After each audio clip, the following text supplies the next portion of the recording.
Hello and welcome to the JV&M Sports Fanatic channel.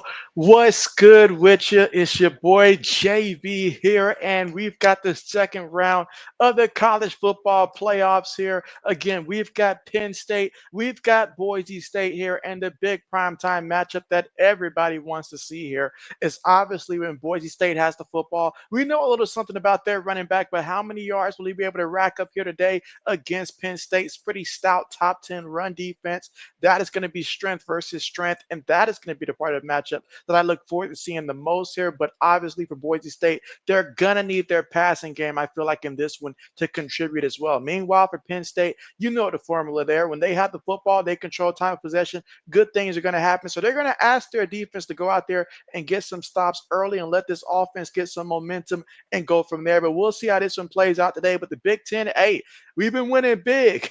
We've been winning big. I'll say that for the Big Ten so far in this one, but I'm looking forward to this, the second round of the college football playoffs here. And so let's see, to get us started here, I had a couple of people come in real early. We had Gary get us started real early here, and he says, "Sup, Skull Mates, what's good with you, Gary?"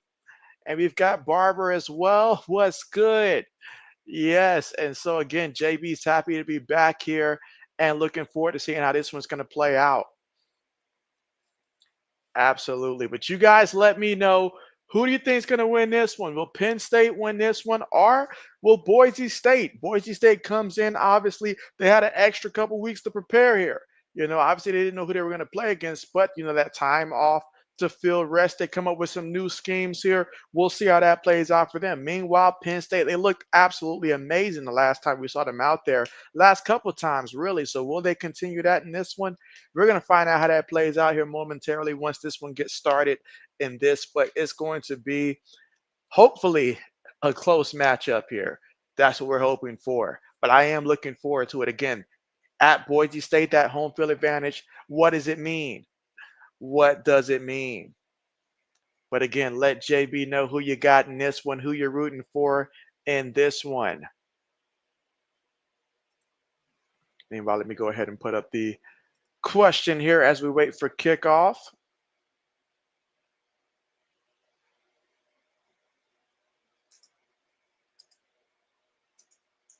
And again, who do we have winning here today between Penn State and Boise State?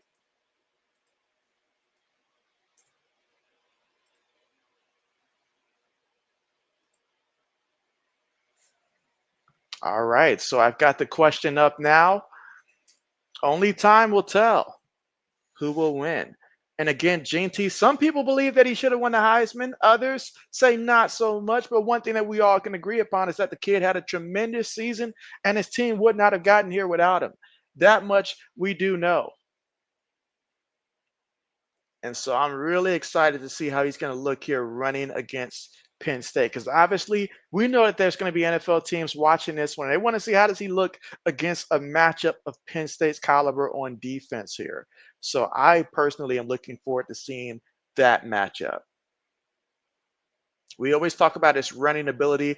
I want to see his receiving ability as well displayed in this one, because they're going to have to find creative ways.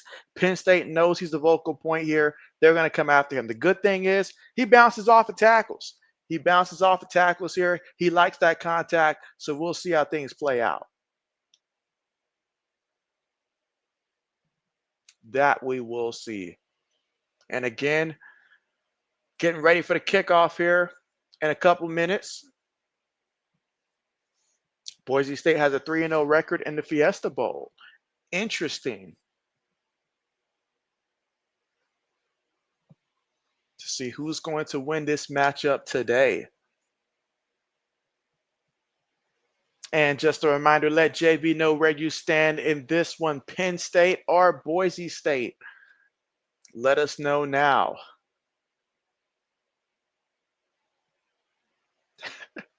Did the player with the flag literally just trip on the field like that? That is insane. That is insane. Talk about nerves.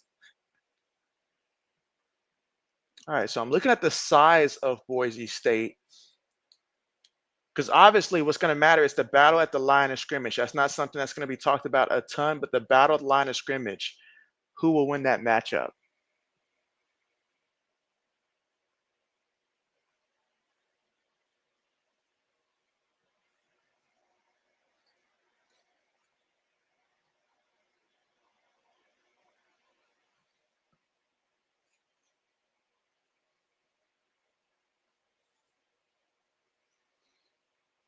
All right, so JB's getting the old tablet ready here.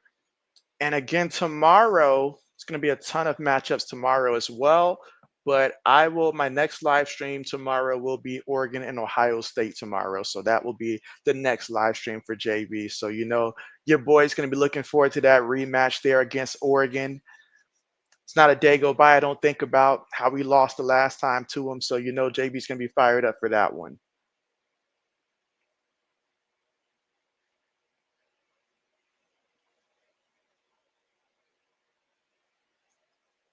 And also want to wish everybody, happy New Year's Eve here. For those of you in the US and for those of you that's already 2025, Happy New Year.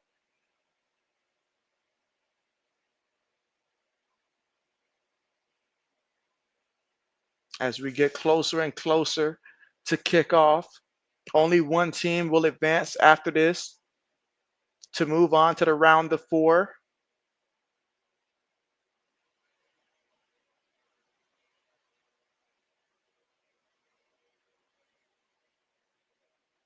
This is the best part about the playoffs. You get the opportunity to show up and to make your case because you're already there. So you control everybody here controls their own destiny. That's the best part about college football playoffs. You just got to go out there and show up.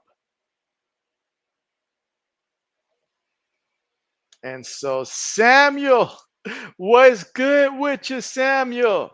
Samuel says, "Hey, what's up, bro, buddy, Josh?" You say good night and happy New Year's Eve. Yes, happy New Year's Eve 2024. And then come midnight, we're on that 2025. Samuel, talk to me. How was your Christmas, man? What'd you get for Christmas?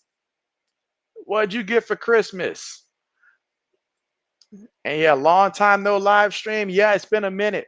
It's been a minute. JB's been going through it, but JB's happy to be here and close out the year the right way with another stream. And so, Mike, what's good with you? Says, what up, JB? What's good? Like the new name here, hashtag cover Kelsey. And you say, been a while. And so, yeah, it's been a long time coming. Long time coming. Absolutely. And so, yeah, I figured it was you. In order to throw me off, I think that you would have to change your color from orange to another color, and that's how JB would not know it's you. But otherwise, if I see orange there, I'm gonna assume that it's you.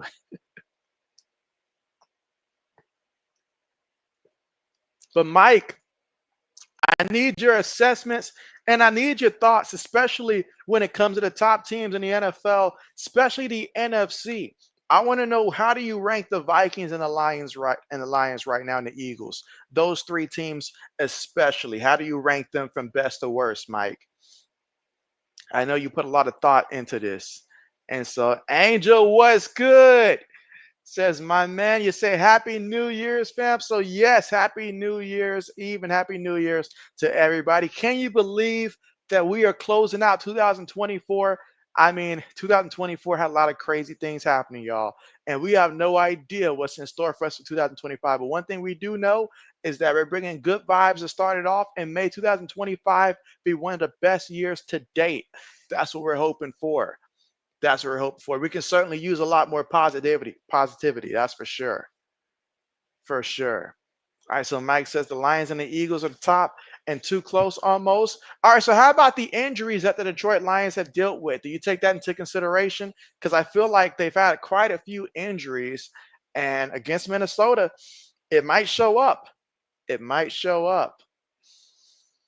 Let's see. Mr. JB says, Happy New Year's, everyone. And he says, let's go Penn State. So he's got Penn State in this one. Speaking of Penn State, they just kicked the ball off. Let's see if Boise State will return it. No return on the play. So Boise State will start off with the football first in this one. So already we'll get to see Genty in the backfield here, averaging 192.1 rushing yards a game, which is seventh most in a season for FBS history, the seventh most. But Penn State, they allowed the seventh fewest in the FBS, averaging just 100.4 rushing yards a game. So when strength meets strength, who's going to win? Let's find out. First play of the game, quarterback up under center here, multiple tight ends, two receivers, one back in the backfield from their own 25-yard line. Receiver goes in motion, snaps the ball, gives it a back, and a back up the middle off the left guard. And oh, wow, no, he's going nowhere. So that right there, Penn State says it's not going to be that kind of day. It's not going to be that kind of day.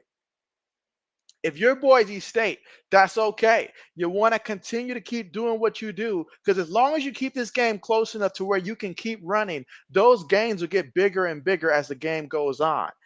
So if they consistently, but they're going to have to move the chains for it to be effective, though. So that means that Madsen will have to make some plays, especially on third down situations here for Boise State. All right, from their own 25-yard line, shotgun, two receivers bottom of the screen here. Gets the snap, looking, throws it, gets it on the slant. It's a first down, picks up about 13 yards there on the play, and a first down for the offense. So that time, Madsen finds his receiver and a first down. So Boise State moves the chains here, and let's see what they can do with a fresh new set of downs to work with. Ball at about their 38-yard line for Boise State. Let's see, Sammy said for Christmas Day, you got a PlayStation 5 and a new game, the NCAA College 25, and New Orleans Saints shirt and hat. Okay, and a Bass Pro shirt shop and a gift card for Applebee's. Oh, wow, Samuel. I'm jealous of your Christmas gifts. Meanwhile, tight end goes in motion, feeds it to the back, and the back fighting forward here. Nice pickup there. Picked up about a good 4 yards there on the carry. All right, that's what you want to see if you're Boise State here. If you're a Boise State fan, you're probably used to seeing that be about a 20-some yard run there. But you know what? 8-yard runs, 6-yard runs, those are just as effective in this one. But that right there, they're going to call it a 3-yard pickup. 2nd and 7 coming up here for the offense. Mike says probably Eagles would inch it out, you think, and then the Lions and the Vikings. Okay, bet. All right, shotgun here. Two tight ends, two receivers, one back at their own 40-yard line here. Again, opening drive of the game here for Boise State. Receiver goes in motion, gets the snap. Madsen looking. Madsen has time, taking a deep shot, and he gets it to his receiver to the 35-yard line of Penn State. Okay. And that was Louder with the reception there. Tight end number 85, I believe, there for Boise State. And that time ran a seam route there, and they left them all alone. And it says you got Penn State winning by a minimum of 13 points. Okay, I like it. That's saying it with your chest right there. That's saying it bold. I like it. Old man, what's good? We got old man in the building. Talk to us, old. How we doing? And you say, so in the zone, still in your stream now, JB? Say it ain't so. Say it ain't so. Well, what's good with you? Let's see, 2nd and 8 here. So this time they're going to line up in 3 receivers, 1 tight end, 1 back. Receiver goes in motion, going to feed it to the back here. And the back fighting forward picks up a yard at most there. That's going to make it 3rd down and 7. And again, Madsen on 3rd down. He has got to be clutch here for his team. He's got to find ways to get first downs on 3rd downs. And you've got to find a way to get touchdowns if you're Boise State as opposed to field goals in a game like this. You got to be able to. And time of possession. You want to try to win that battle as well. But again, shotgun here. All right, 3 receivers, 1 tight end, 1 back. Ball at the 33-yard line of Penn State. Gets the snap out of the shotgun, throws it to Genty at the backfield.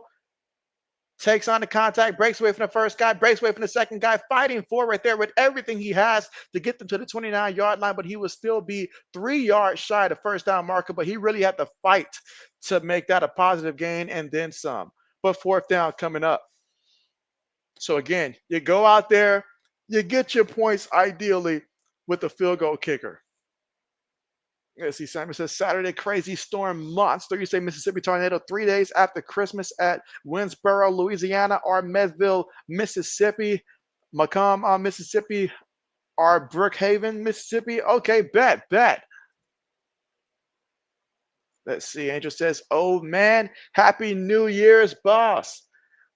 And so, oh man, I turned my head for a second here and I see the cheering here from Penn State. Now let's look at this again. What exactly happened here? And oh my goodness,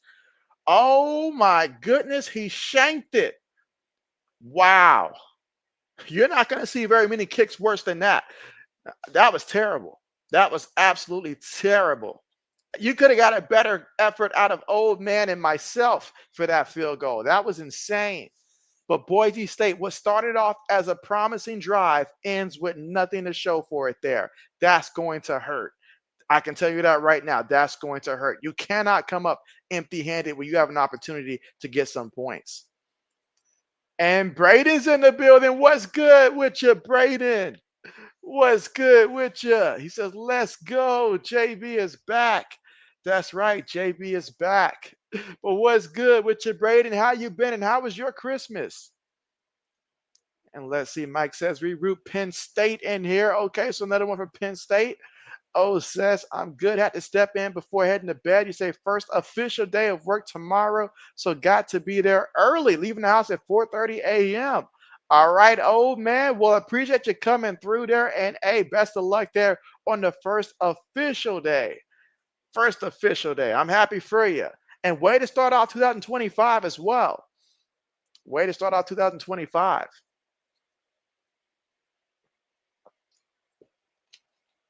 But again, do let JB know where you guys stand in this one. And so good old Bob in the building. What's good with you, Bob? And you say, go Boise. Okay. Okay.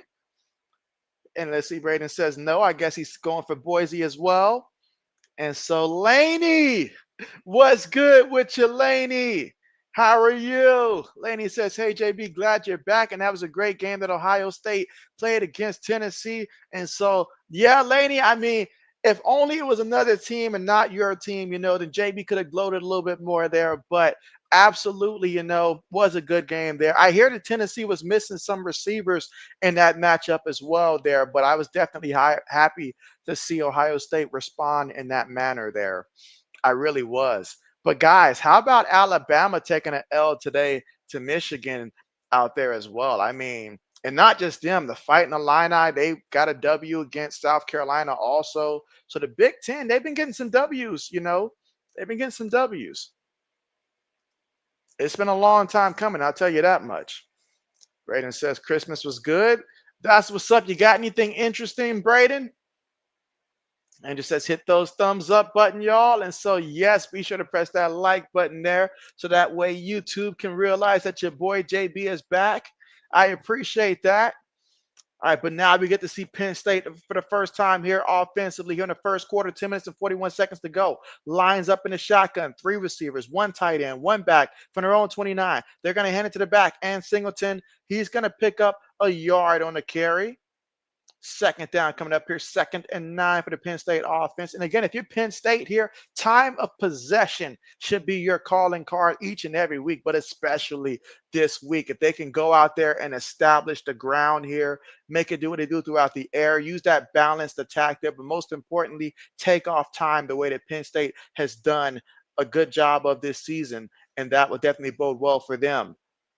All right, receiver goes in motion, throws it, gets the completion there to the tight end, and he's going to pick up about 7 yards there. They will be 1 yard shy of that first down marker here with under 10 minutes to go in the first quarter of play. So with 3rd and short coming up for Penn State, what would it call? There's so many things that they can use right now to pick up that first down. They're going to call it 3rd and 2, actually. 3rd and 2. Sammy says YouTube, no post to it. The community, add a comment. Okay, bet. You let JB do that like first commercial there, Samuel. Make sure I don't forget. Raiden says, oh, like these new ESPN graphics. Meanwhile, oh man, look at that carry to about the 46-yard line. Oh man. I'll tell you guys what though, JB does have a complaint though. I do have a complaint about the Miami Hurricanes bowl game when Cam Ward decided to play for 1/2. Now, I don't know the ins and outs in terms of did he personally make that decision? Was that the coach's decision? Was it mutually agreed upon? What I do know is that I didn't like it. If you're going to start the game, play the entire game all the way through. You got your teammates out there risking it. It's your last moment with them. Why just play a half and then you quit the other half? I'd rather he not play at all if you're just going to play 1/2. But that's how JB sees it. And oh man, Singleton there on the carry. Nice carry on the play. And he's going to be like a yard or two shy of that first down marker. But that was a nice run up there, right up the middle. So it's going to be 2nd and 2 coming up. They're lining up already. Shotgun again. Feeds it up the middle again. And that's going to be a first down. Picks up about 3 yards on the carry. And again, Nicholas Singleton on the carry. back-to-back times right up the middle. Between him and Allen, I expect to see them have a lot of success in this one. Again, first quarter, 8 minutes and 15 seconds left to go. And this is the first offensive drive here for Penn State. Earlier in this game, Boise State missed the field goal attempt. Can Penn State get the first points of the game? Let's see. Mike says Patriots effort against Bills. Your thoughts? Mike, something tells me I got a bad feeling that the Patriots are going to find a way to mess around and win that one. Oh, man, look at that. Allen putting in work. Allen to the 20-yard line. Look at that. Katron Allen. Look at that. Right off the right side. Look at that. Excellent job between the tackle and the tight end. He snuck in that creek and took it all the way to the 20-yard line. But something tells me that Buffalo's probably going to be like, you know what? We don't really need to win this game here. Why not mess up New England and, put in our backups here and let them take that one? And Gerard Mayo would be foolish enough to do it. He'd be foolish enough to do it somehow, some way. But if we do get the first overall pick like we're slated to, got to trade back. All right, run play this time to the left side. Safety wanted no smoke. They do not like tackling Allen. That is pretty evident right now. Is that anytime, especially Allen gets the carry. Look at this. Right off the left guard here. First of all, left end, I don't know what you're doing, son. You're running towards the sideline. Safety, he just tried to tackle the grass at that point, head first. Quarterback throws that one away. Again, first quarter here, 6 minutes and 47 seconds left to go. And again, this is what Penn State can do to you when you let them. They can go out there and continuously pick up first downs, move the ball here, move the ball there, and then you'll see that the clock continues to run and they will kill time of possession. They will wear you out. And that run game, that combination that they got, that's going to be deadly today. Extremely deadly. But now 2nd and 10. Right now for the offense at the 11-yard line of Boise State. Current drive, 8 plays, 61 yards, and about 4 minutes in terms of time possession off the clock. It's a play fake. He's looking. Alar throws one up there. Beautiful pass back there to his tight end. Is it a catch? That's a touchdown, Penn State. Oh, man, look at that. There was no kind of pass rush. I mean, play fake. He could have sat back there and made a sandwich for himself if he really wanted to. I mean, look at the time that he had. The offensive line, I really feel like they were just over there just relaxing. They didn't have much to do. And look at that. This is college. You just need 1 foot. You just need 1 foot. And that's exactly what he got. So that's a touchdown for Penn State. Wow. But yeah, so that's what I feel like, Mike, when it comes to that. I feel like they're going to try to put up an effort there, but hopefully Buffalo cares enough to not let that happen so we can go ahead and get that. He said, resting our quarterback. I would like to see that personally, but Gerard Mayo, he's going to try to just do whatever he wants to do because he wants to do it. He told us that Ramondre Stevenson was not going to start the game, and then he went out there and basically reneged, and the man started the game anyways. So you can never go by Gerard Mayo's word at all. Laney says she's going for Boise State. Okay. Let's see. Braden says, I wonder if we'll see Allen Medicine. Speaking of which, Braden, what happened with Iowa yesterday, man? I was really hoping the Big Ten could have got that W as well. Samuel says, YouTube new on today, 1 hour post ago. So you posted it an hour ago? Bet. It is the commercial, so let JB go ahead and find that here. We got Black Medicine in the building. What's good with you? And you say, asking you shall receive. You say, come on, Boise State fighting O.J. Simpson trucks. Man. And let's see. Mike says that Mr. JB ever share why the coach stinks so bad. And so, oh, man, he blames it on the quarterback. He blames it on Anthony Richardson always being injured, first of all, culture as well. That Indianapolis seems to have right now. So those are really some of the biggest factors there. But them not showing up against the Giants, that really screams it was a culture type of thing and an effort type of thing as well. Let's see. Mike says Allen MVP. I think a lot of people, especially voters, feel that way. Kenneth, what's good with you? Kenneth says, hey, my friend, how are you doing tonight? JB is doing good. And a happy New Year's Eve to you as well, and a happy New Year's also. The final couple hours of 2024, guys, like it's literally about to be a new year here. Braden says, "Oh, and there he is." Braden says, "Oh, what a throw and catch." Mike says, "You have felt some interesting signings." And so, oh, really? Who? Let's see. Braden says Tyler Warren is going to be great in the NFL, and so certainly will, because you know he's going to end up with the Chiefs. You know that. Let's see. Mike says Patriots are building back correct. You said Jets absolutely an absolute mess, and so they like things messy down there in New York. They like things a little messy down there, apparently. All right, but Samuel, right now I'm looking to find your post right now, so let me look and find it.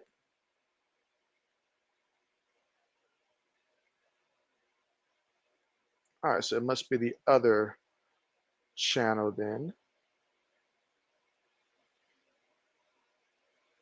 All right, I see it here.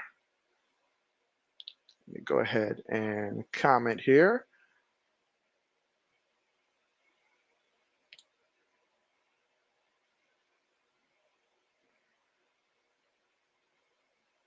All right, Samuel, I just added my comment there to your post. All right, so Penn State up 7-0. They just kicked the ball off. Let's see if Boise State will return. All right, gets it from his own 6. It's at the 15-20, brought down at the 25-yard line. And that's where Boise will take over the football for their second offensive drive of the game. Last time they went down there, kicked the field goal and missed the field goal. This time, can they cash in for some points? Let's see. Braden says, "Hey, our offense showed up. Our defense didn't, though, at the end." That's what hurts the most, doesn't it, Braden? It's like, why can't you get both units at the same time? Why it's got to be one or the other? Let's see. Mike says Patriots O line stink. Oh, absolutely. Absolutely. Absolutely. But as bad as they looked against the Chargers, though, they had a lot of guys injured and they had Cole Strange starting at center for like the first time ever. So that was a mess by itself. The offensive line was just terrible, just flat out terrible. Flat out terrible. So they certainly got to definitely bring in at least two linemen, preferably three, but at least two linemen need to come in that are starting caliber. Black Manson says yes, because people like JB ran off Trent Brown. What is Trent Brown doing now? That's a good question. Let's see. Braden's crying. Black Manson says he was the best thing they ever had. Gonna have a trophy in New England when it's all said and done. Well, if he's the best thing we ever had, that explains why we're picking as early as we are in the draft, because we have absolutely nothing. Let's see. Samuel says, "Thanks, you buddy." Absolutely. Braden says if the Pats can get a couple receivers and some O linemen, they're going to be good. They still got to fix the defense. The defense is a problem because Gerard Mayo has no kind of connection with the defense whatsoever. Whatsoever. So the defense has to be fixed as well.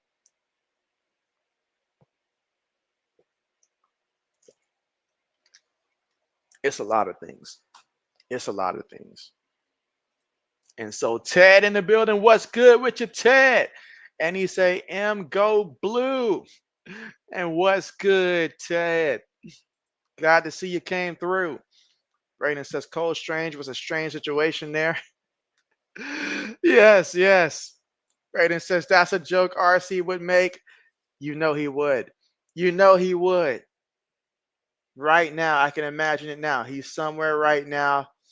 My guess, probably eating pizza right now, making that same joke right now, Brayden. That's my guess. But guys, let me know, which matchup are you most excited about here in the second round for the college football playoffs?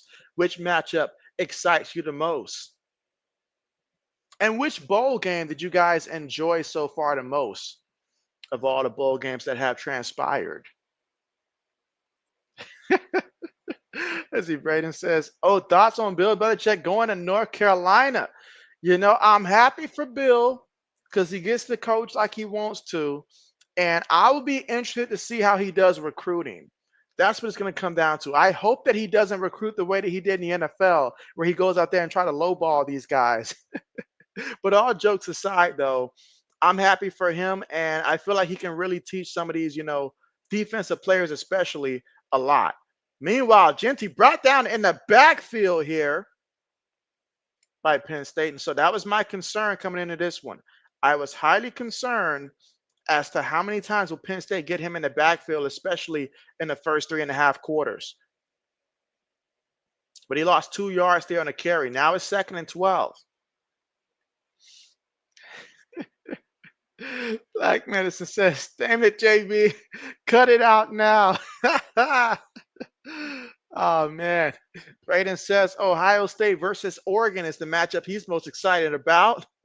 Meanwhile, 2nd and 12. And Madsen looking. Madsen throws it out of bounds there. Incomplete. There's a penalty anyway. It's probably going to be holding.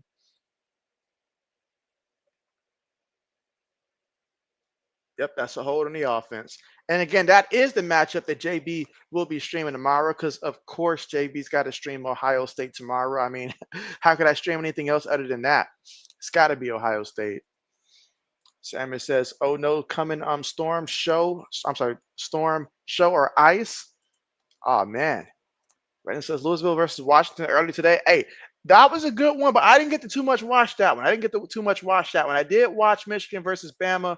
I did watch that one, and I saw a little bit of the Baylor game, just a little bit. LSU, but other than that, that was basically it. That was the one game I didn't get to watch that much of. Samuel says next month. Angel says, JV, thoughts on the Vikings for the division Sunday night? Meanwhile, Matson tried to escape the pocket, but he couldn't.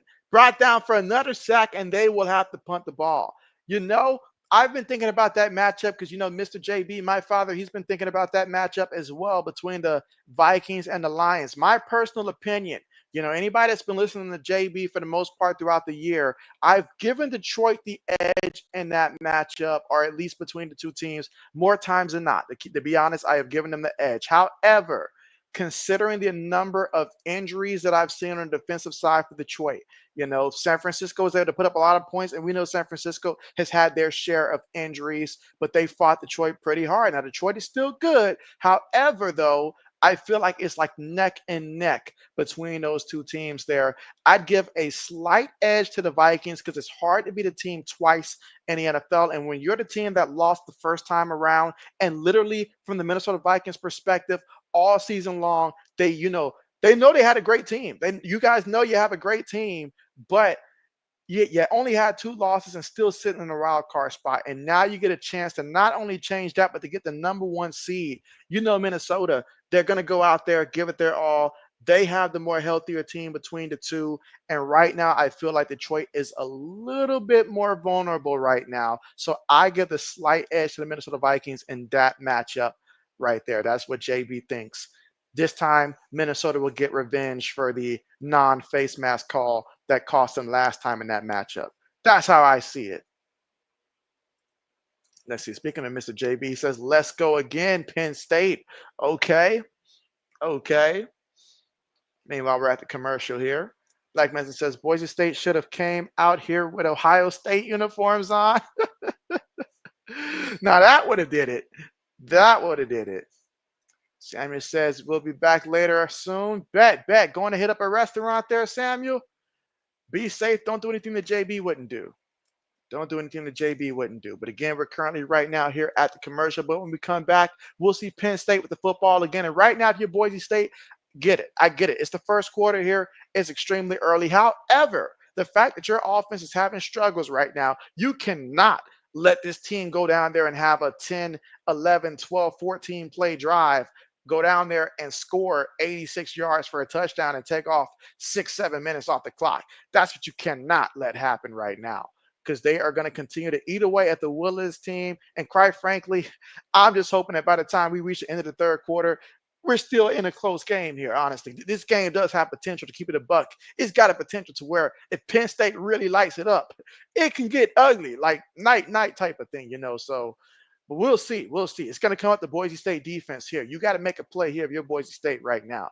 I'm not one to sound the alarm early, but right now, I've got my finger right now here on the button. Like, they better do something this drive defensively if Boise State wants to come up and show up in this one because the offense is going to need some help. As see, Samuel says, you're going to go to Walmart now? Bet. Okay. Getting that last 2024 store on Walmart run in there. I got you. I got you. If you see RC, tell him holla at your boy. As Andrew says, well said, JB. And so, hey, JB calls it like I see it. I call it like I see it. So that's exactly what it is. Because you cannot underestimate motivation.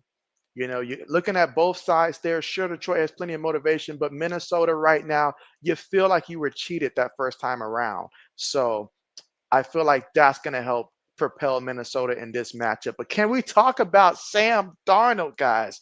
Like, Sam's got to be feeling good, but he's got to be focused here. But in the offseason, though, he's going to be feeling real good, honestly. Let's see. Mr. JB says Notre Dame. So you're looking forward to the Notre Dame and Georgia game? Okay. Meanwhile, chat, who do you guys feel is going to win that one? Notre Dame or Georgia? That one right there is going to be a good matchup as well. So many good matchups. And so Gold Bars in the building. What's good with you? He says, JB, how's it going? You know, JB, just happy to be here for another game. Meanwhile, Drew Allard taking off, taking on linebackers here, picking up 3 yards there on a quarterback run. Okay. And again, still first quarter here with 4 minutes and 40 seconds to go. But you say you've been great, and it's good to have me back here. I appreciate that. It's good to be back for real. It is good to be back. It's been a long couple weeks there, but JB's finally getting enough energy back to have these streams here, so I'm excited for it. I missed the first round of the playoffs there. Heck, my own team was playing, and I didn't wake up till about towards the end of the third quarter in that Ohio State Tennessee game. So it was just a blur for me the last couple weeks. So I am glad to be back. And it says Bulldogs there. Okay. So not having Carson Beck, how big of a deal is that for UGA? Meanwhile, runs it here with Allen, and Allen's going to pick up about a good 6 yards there on a carry. And again, you'll see Allen come in and out. You'll see Singleton in the backfield come in and out. These two guys, they're continuously getting yards. Already, Allen's got like 51 yards rushing so far in this one. And Allard throws up a rainbow in the back of the end zone for a touchdown. It's just that easy, guys. It's like pick up the PlayStation controller here and then just lob it up there, and it's a touchdown. Oh, man. JB said this one got the potential to get ugly, y'all. I know it's just a two-score game right now, but right now I'm not seeing enough right now from Boise State to tell me that this is going to change. You know, I mean, look at that. What were you doing? Look at you. You couldn't even interfere with him correctly so he doesn't catch the ball. Oh, man, y'all. Woo, my goodness. You know what? So far, the path that Penn State has had so far. Woo, I'm telling you, man, this is man. If you bought some snacks and you were trying to wait for the second half, go ahead and open up them snacks right now. Go ahead and eat them right now. Because by the time the second half comes, man, this might get real ugly, y'all. I ain't gonna lie to you. This might get real ugly. Now, again, boys, you can prove me wrong here, but right now, Penn State's bringing that kryptonite. I mean, look at that. Let's see what happened here. What exactly happened? Yeah, that was bad. That was bad. All right, but Andrew says Bulldogs. He said, hey, man, what's good, Gold Bars? Bet. Yes, and Happy New Year to everyone. You know, 2025, I know 2024 had its ups and its downs. I'm pretty sure everybody can attest to that. But 2025 brings with us a new opportunity, you know, a sense of optimism, you know. So I'm excited about that. I am. Because 2024, I mean, a lot of things happened in 2024, but I'm happy that we all made it 2025 in a few hours.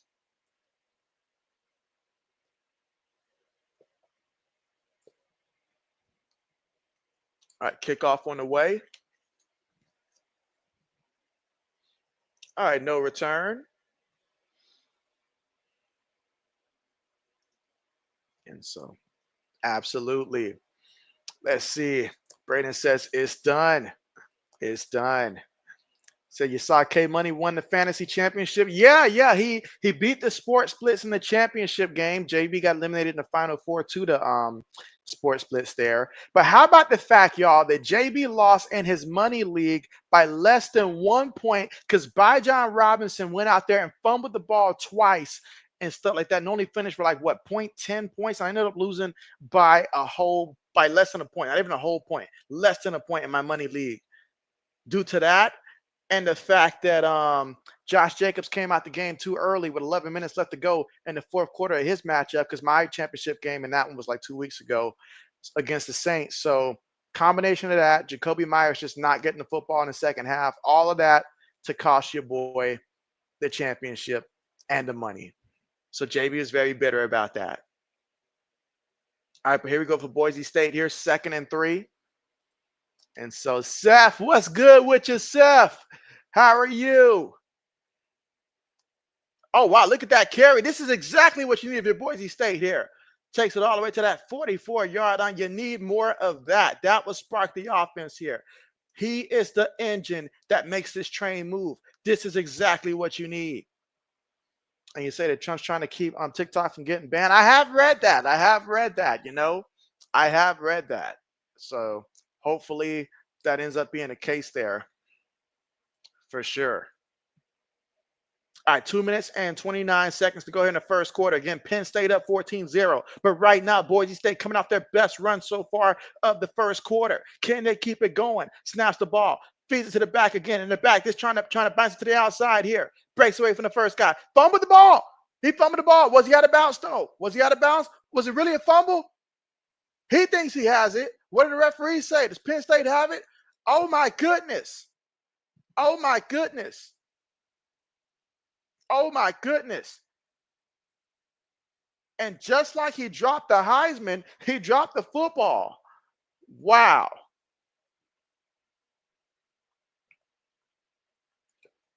Look at it. That's wild, man. That's wild. If you're going to fumble the ball near the sideline, let the ball go out of bounds at least. But, man, it's like, made a mistake. Made a mistake. Made a mistake. I was afraid this could happen. That is not what they needed. They needed to get some points on this drive, regardless of what it is. They needed to get some points on this drive as we continuously watch the same replay over and over. We get it. We get it. But again, first quarter, 2 minutes and 12 seconds left to go here. And Genty, he just fumbled the ball right now. He's got 5 carries for 14 yards here. But hey, the kid's going to bounce back. He's going to bounce back. No doubt about that. It's just a very tough matchup when you're basically the only star. I shouldn't say only star. That's kind of harsh to the rest of his teammates, but he's the vocal point. All right, so now Penn State, multiple tight ends here. Receiver goes in motion, one back in the backfield, ball from their own 49-yard line, fakes it to the back. He's looking, throws it over the middle, gets the completion to the 31-yard line, and that's going to be a first down here for Penn State. 2 minutes left to go here in the first.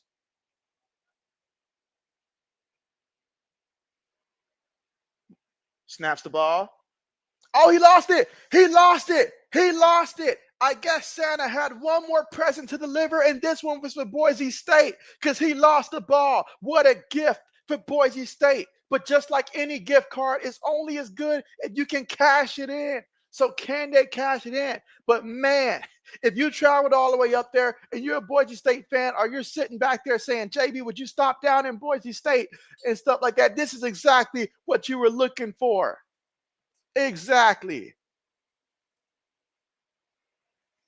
Let's see. Seth says the Chinese people are always annoying about TikTok so many times when it started.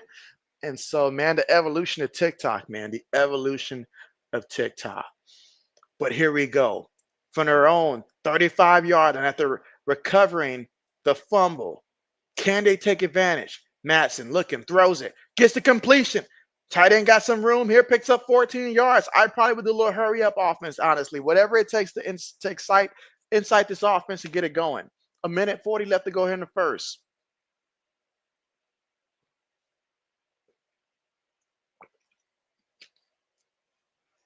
Again, Penn State up 14-0 right now, but Boise State been gifted with a gift, but you got to be able to make it count here. Multiple tight ends on the play. Two receivers, one back in the backfield. Everybody bunched in close. Quarterback up under center here. Tight end goes in motion. Tosses it to the back. Genty trying to get to the outside. Met with two defenders. They usher him out of bounds here. He's going to lose 2 yards here on a toss play. That is not what you need. You're going to need to get creative in a matchup like this. You got to get creative here. I'm talking about a couple of screen passes here, but also a couple of situations where maybe, I don't know, end around reverse, whatever it is. You got to get creative in a matchup like this. Brayden says this is getting ugly. Well, let's see if they can get a touchdown here. If they can get a touchdown here, that'll calm everybody down. But let's see. Three receivers at the bottom of the screen here. Shotgun formation from their own 47-yard line. Genty with the carry. Genty picks up a yard on the play here. Did anybody watch the Colorado BYU game? What was your thoughts on the Colorado BYU game for those that did watch it?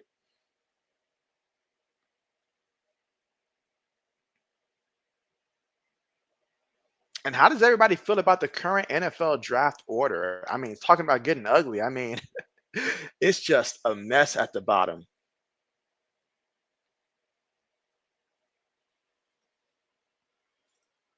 Steph says Penn State is a good team, but they are tough to beat. And so, oh yeah, Penn State is shown that they are certainly a good team.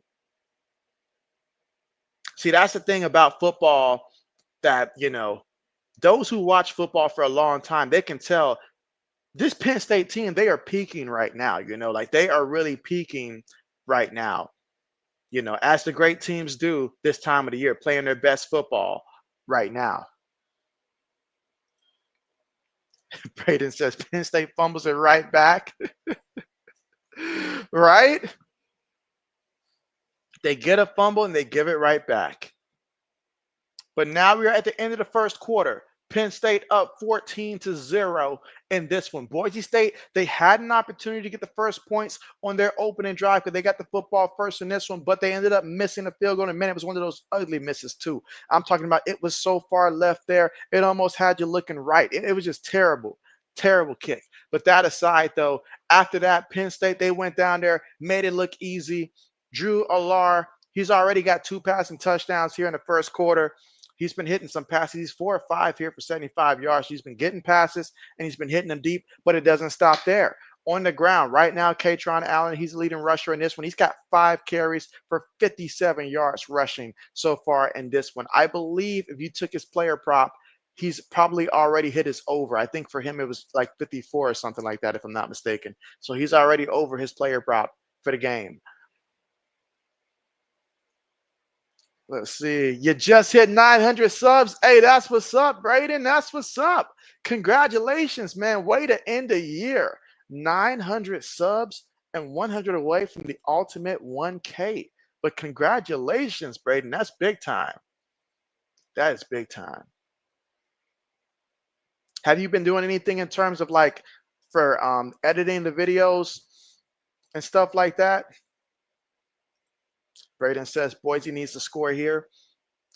They do. They do. Like it would really help them to score because the last thing you want is to go out there, not score, give it back to Boise to Penn State, in which they can move the ball. Whether it's passing, whether it's on the ground, they are going to move the ball. So you don't want them to do like they did to SMU where they jump up a bunch of points and then you're just having to play catch up. That's not Boise State's kind of game right there to play from behind like that. They need it to be close to be able to keep running the ball there. And ultimately, that's how they get home runs there. They're going to need as many at bats as possible with Genty. But when you're running toss plays and you've got 2, 3 guys in the backfield, that is tough. That's tough for anybody. Braden says thanks. And he says, "Oh, I set up a Fiverr account. Haven't gotten anyone yet, but you set it up. That's what's up. That's what's up. That's what's up. Absolutely. I mean, if there's a way that you can share your Fiverr account there and give a little description for anybody that might be interested, because I do feel like we've got enough people in the chat that they may be able to utilize your services. Absolutely. But I'm happy for you. I'm still mad at Josh Jacobs for not carrying my team to the championship in fantasy, but it is what it is. Madsen eludes the rush. Madsen throws it on a run and incomplete. Incomplete. Fourth down coming up. I feel like the DB had a better shot at that one than the receiver did.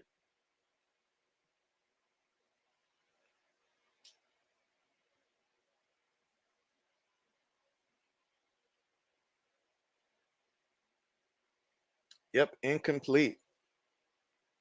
So Boise will punt the ball.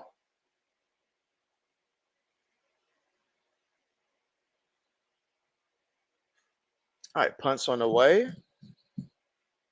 Fair catch and caught at the 10-yard line. All right, so Penn State, it's another chance to go out there, mix it up, run it, throw it. They can do both. Get your tight end going. I'm sure that pretty soon they're going to just give him the ball just because. And take off some time. If you're Penn State, you want to take off some time, get a 6-minute plus kind of drive, and ultimately score a touchdown. That is the formula that you want to follow here. It's pretty simple. Except since the Washington and Louisville game was crazy today, 35-34. I saw the final score. I really did. Tell me about how did it actually play out? Was it that both teams were able to run the ball? Was it more passing? Because I really didn't get to watch that game there. That's the one game that I really didn't get to watch. Because by the time I noticed it, it was already pretty much at the end, pretty much for the most part. Brandon says, I'm disappointed that you guys didn't beat the Vikings there. And so, yeah, you guys got off to a slow start if you really want to win that one there. You made it close to the end, but ultimately that's not good enough to beat the Vikings. And you know that. Play fake. Gets it to his tight end. Bounces off the first guy. Says, wait a minute, I'm still standing. And takes it all the way to about a yard and a half shy of that first down marker there. Third down coming up. But that time, you just give it to the big man there, Tyler Warren, and let him go to work. Let him go to work. Brandon says, dang it. All I needed from Josh Jacobs was one more carry. The man had 13 carries in the game that was a blowout. He should have had at least 18. Your boy would have been the champion of my fantasy league. I will not let that go, Braden. Let's see, Seth says, Vikings are good. And so, oh, yeah, no doubt about that. And anybody that says otherwise, you lead them to JB directly. Speaking of direct, tight end. Oh, what a nice play. Oh, has to throw that one away. They tried to run a trick play there, but that time Boise State defense said, not so. Okay. Excellent job there by that Boise State defense. I like the play call. I do like the play call, but I don't feel like they needed to run it in that situation right there. Not from within your own 20. Maybe that's a play that you call on like a 3rd and 2 or something like that. If you're like midfield, something like that. All right, but here we go. 4th down, and we'll get to see the punter here for Penn State. Punts on the way. Gets it from his own 30. Staying on his feet at the 40. Shakes away from a guy. Still on his feet. Slippery guy right there to the 48-yard line. Okay. So now Boise State down 14-0 here in the second quarter with 13 minutes and 2 seconds to go. Can they find a way to put together a scoring drive in this one? Let's see. Seth says they were running the ball the whole game. Okay. Okay. Let's see. Braden says, yeah, you said they are and you hate it. You say Warren again, and you say yes. You say no one was there, and you say call that when it's like second and short. And so, I mean, I like it even better on second and short. I really do. Nice punt return. Oh, yeah, absolutely. Absolutely.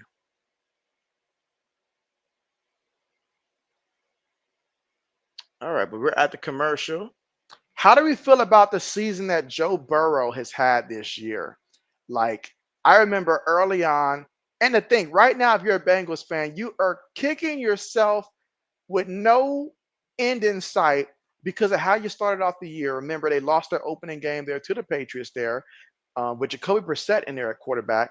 Got off to a real slow start, but then when they caught fire, they caught fire. Joe Burrow Next thing I know, I was looking around like, wait a minute, Joe Burrow's putting up numbers, and he was just on a tear day in and day out. And it wasn't always leading to victories, but then they started, getting some W's. Meanwhile, the Pittsburgh Steelers on the other end, they started off good, then they got hot, and now they're kind of, sizzling out right now. Russell Wilson is starting to, I mean, I get it. He didn't have his number one option for a couple weeks there, but they need him. They need him to be the reason why they're not just a, wild card team, first round and out type of team. So right now, I like their matchup if they run into the Houston Texans because I don't know what in the world's going on with the Houston Texans. They just fell apart. Joe Mixon, he just stopped. Another reason why I probably didn't win my fantasy league is Joe Mixon just stopped being Joe Mixon. So and then CJ, every receiver he trusts just gets injured.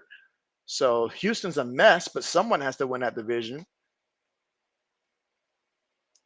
But other than that, it's going to be very tricky for Pittsburgh.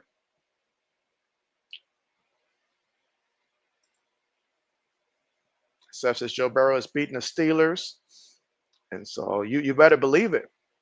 Brendan says both Penn State and Boise State are undefeated in the Fiesta Bowl.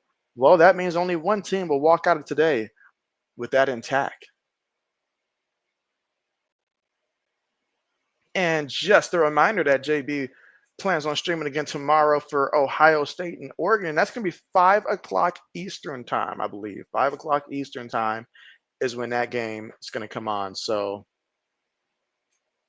y'all know how JB gets when his team is streaming, y'all. So, Braden, don't pick on JB. It's going to be a high intense game, high intensity kind of matchup.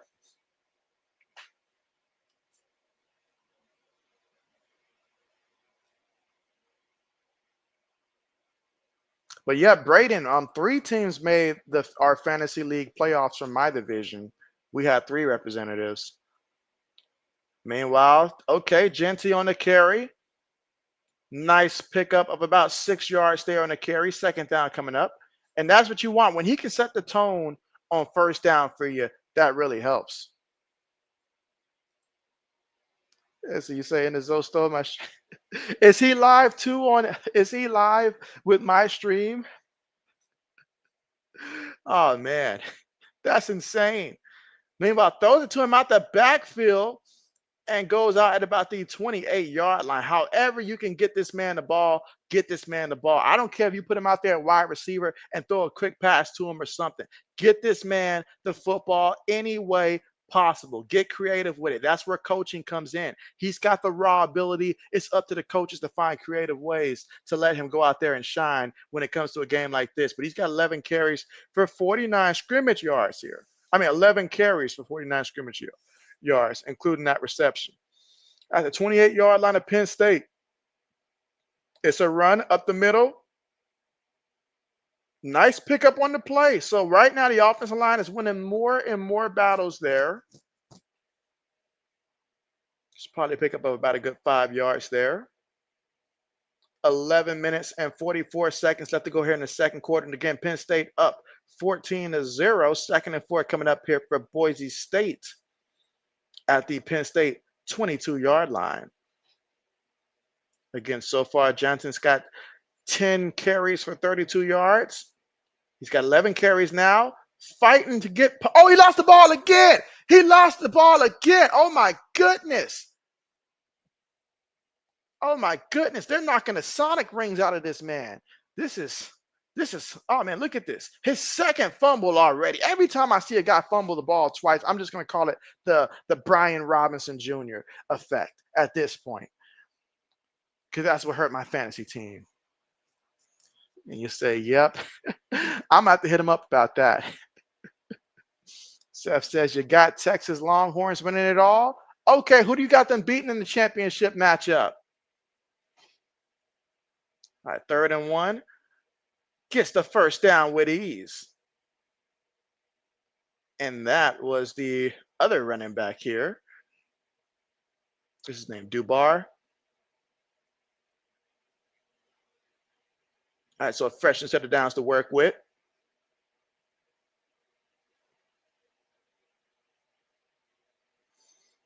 And again, that was Jabriz Dubois' first carry of the game for 3 yards. All right, went back in the backfield. Three receivers, one tight end. And we're in the red zone here. 17-yard line. Penn State coming up close. Gonna toss it to the back in the back. Oh, brought down in the backfield, and he's gonna lose 3 yards there on the play. Penn State said, "You're not having that with under 10 minutes to go here in the second quarter." They said, "Try another way. Try another way." All right, Seth says over Oregon. And so, okay, hey, that would be a championship. That would be a nice championship matchup.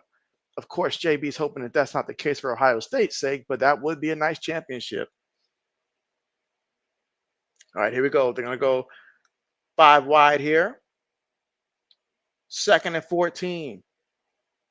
Gets the snap. Penn State sends 5. Quick pass. Gets it to the tight end. And this tight end fighting forward. Going to be a yard shy of getting that first down marker. What an excellent play on 2nd down.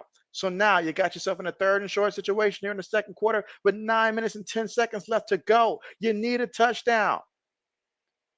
Come on, those cheerleaders have like no excitement whatsoever. They look like they're just going through the motion here. It looks like something that EA would have created right there. Come on now.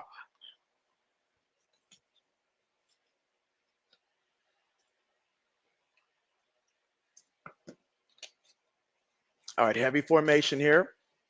Genty goes to the back in motion, gets it to the fullback, and the fullback, he's going to get it in there for a touchdown. Look at that. And who says that fullbacks aren't useful in today's football? An 8-yard run. Tyler Crow.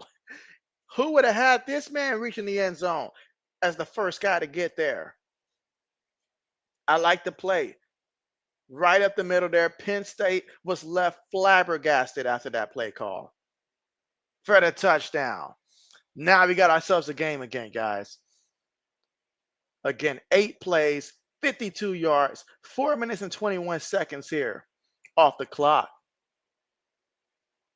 14-7. All right, son, I was about to say, don't chunk your helmet. You're still going to need it. But I like it. I like it. Look at that. When he went in motion, 4 guys moved with him. That's the kind of respect that he gets, which means somebody else gets to go in there and knock it in. How about that, guys? How about that? So touchdown there in our score. Penn State 14, Boise State 7. Here in the second quarter with 8 minutes and 41 seconds left to go in this one. If we compare quarterback play in this one, so far, Madsen for Boise State, he is 7 of 9 for 92 yards passing.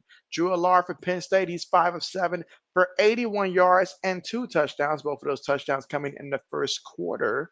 Meanwhile, on the ground, leading rushers in this one for Penn State, you've got Katron Allen. He's got 5 carries and 57 yards. Meanwhile, for Boise State, Genty's got 11 carries for 35 yards. Again, here we are in the second quarter with 8 minutes and 41 seconds to go in the second.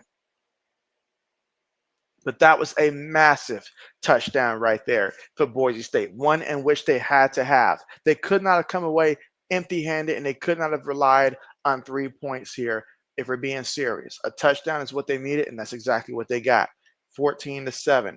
But Penn State, how will they respond? We'll find that out as soon as we come back here from the commercial break.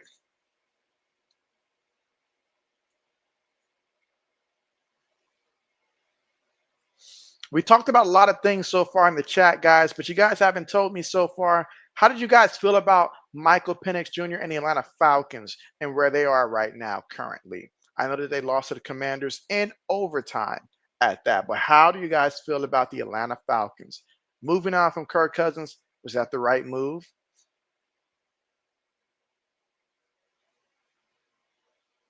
And again, we're at the commercial, so we are not missing anything right now.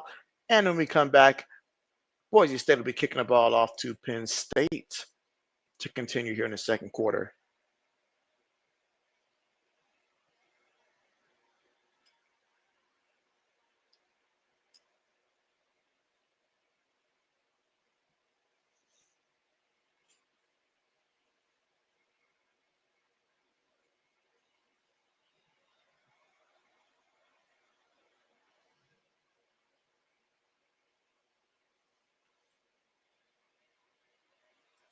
And so Raptor 3000, what's good with you? And you said, let's go Penix. And so, yes, I mean, I like what I'm seeing from the kid. Obviously coming in a situation in which most of the season you sat there and you watched Kirk Cousins do everything wrong, basically the last couple of weeks, and you get put into a tough situation. But I like what he's doing. He's not trying to do too much, but he's doing enough out there to give his team a chance. They went to overtime. Sometimes you win, sometimes you lose. You're going against a pretty good, Commanders team there. That was, tough. And it doesn't help that Tampa Bay is balling this time of the year. That doesn't help at all, but absolutely. Absolutely. But I'm excited for him in his future. I really am. He's got some weapons to work with. And it does help to have a guy like John Robinson in the backfield. That does help. Steph says horrible Falcons. And so bet. How do you guys feel about Bryce Young also and what he's doing as of late there for Carolina? We like a good redemption story. And just seeing the difference in Bryce Young from what we've seen prior, I'm happy for him. Meanwhile, it's a run play, and he fights forward for about a good 3-4 yards there on the carry. And again, that was Katron Allen on the carry. Second down coming up against second quarter, but 8 minutes and 25 seconds to go in the square right now. Penn State 14, Boise State 7 here in the Fiesta Bowl. And another running play, and Allen fighting for his life, but he's going to lose a yard on the carry that time. Boise State playing with an increased amount of energy. It's contagious when you see your offense go down there and score. Raptor says, man, if Young can turn it around for the Panthers, though, hey, I'm telling you, like, if they can go ahead and really get this man an offensive line to work with, go out there, get some more weapons for this guy to throw the ball to as well. Everybody gets, goes out there and they're healthy. It can be good. But one thing that we have really learned, I myself, you look at some of the bigger quarterbacks in this one, Baker Mayfield, Sam Darnold, guys that, Jared Goff, at one point in time, we thought were bust. We thought were done. You put them in the right situation here, and sky's the limit. And this guy hasn't been in the league that long. Honestly, it's just his second year. Sometimes it takes, you get benched, you sit for a while, and you let things calm down. Because, I mean, my man had a lot going on, heck, his girlfriend left him for somebody else and stuff like that. He had a lot going on. So sometimes you just take a step back, and take a step forward. But what he's able to do, if he can, especially, next year, keep this to be his minimum, look out. He's always been a bright kid. That's one thing we know. That's why he got drafted first overall. He's always been a bright kid. So you just get him the right pieces around him and let him mature. Good things can happen. Good things can happen.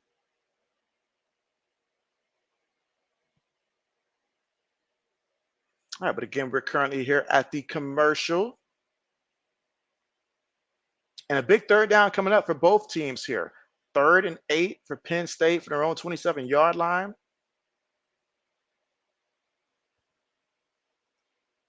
And you said, how about the Pats getting number 1 spot? Is Hunter the right call or trade? And so, oh man, y'all know I love the Patriots. I do. But the right call for the Patriots, what do the Patriots need? The Patriots, they need offensive line help. If we're going based upon what they need the most, offensive line help. Do they need a receiver? Yes, but we are more likely to be able to get another receiver through free agency by just throwing a bag at him because we're going to have the most cap space there. But Travis Hunter, I mean, May to Hunter, that sounds really good there, but ultimately, I think trading back is the best move because the Patriots, they're not just 2 pieces away or 3 pieces away. They got a lot of needs here, a lot of needs. So trade back. We can still draft McMillan if we want, get some more things, but I think trading back is the best call. But if they did draft Hunter, JB would not be upset with that. I would not be upset at that at all. But I think the best move is ultimately to trade back if you're New England in that situation. Because somebody's going to call hot and heavy for him. And quite frankly, I think it'd be better for Travis Hunter to just be in a better situation, you know, like better guys around him. It'd just be better for him as well. So I think trading is the right call. My personal opinion. But if they do keep the pick, it's got to be Hunter. Laney says you can't wait for Ohio State game tomorrow. It's going to be good.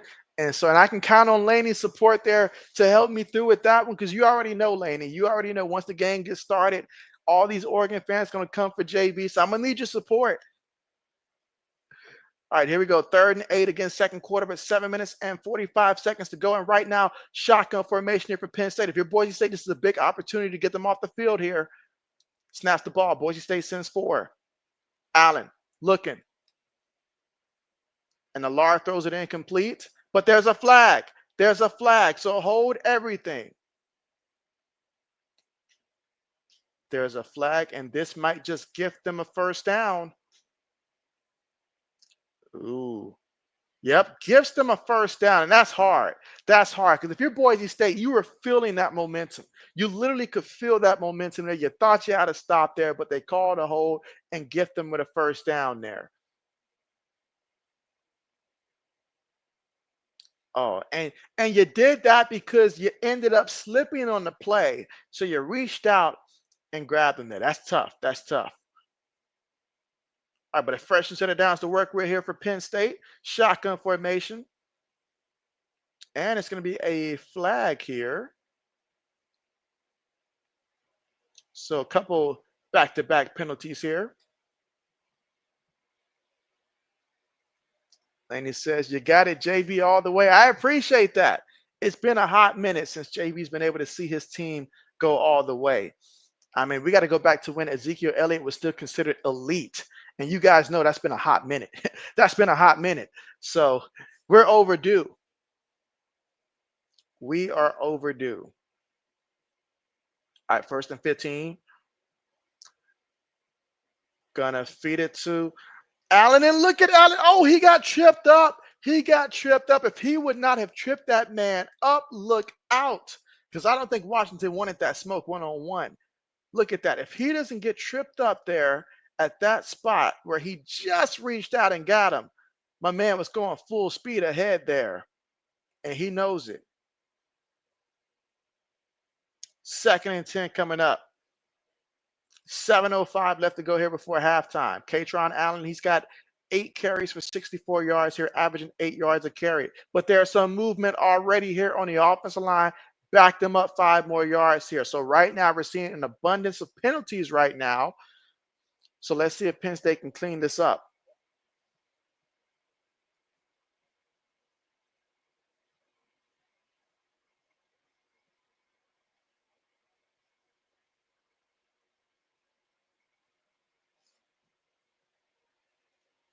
Let's see, Raptor says who I got in this one. And so I expect Penn State to win this one. But if Boise State does win, JB would not complain at all. But I expect for this one to go to Penn State. That's who I expect to win. But I'd like to see Boise State come out victorious. Thinking down the road, for Ohio State.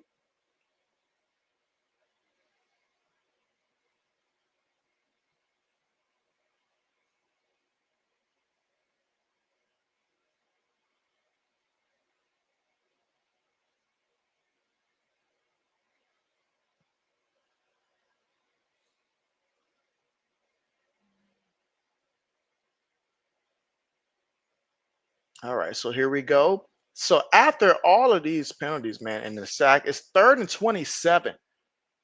Alar throws it, gets to a guy all by himself, but tackled immediately, and they will have to punt the ball.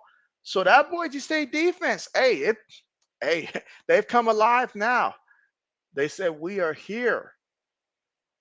5 minutes and 45 seconds left to go here in the second quarter of play. And again, Penn State up 14-7, but once more, Penn State will have to punt the ball to Boise State. Both teams with all 3 timeouts as well.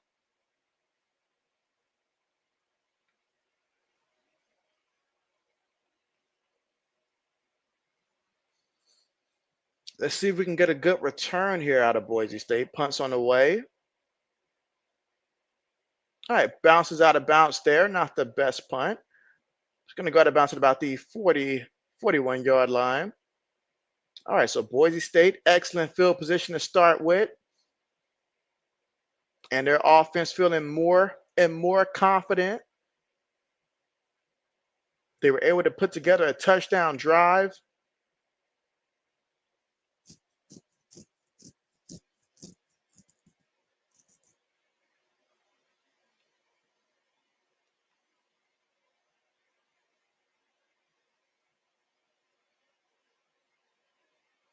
All right, so this time shotgun formation for their own 39-yard line. Two receivers top of the screen here, multiple tight ends, bottom of the formation, one back. Madsen throws it, incomplete, bad throw. Second and 10 coming up. 5 minutes and 14 seconds left to go. And again, Penn State up 14-7. But right now, Boise State with an opportunity. Let's see if they can tie it up. Let's see if they can tie it up. Because I'm not going to lie, JB's going to keep it a buck. When it was 14-0, I thought Penn State was really about to take that belt off. But Boise State said not so.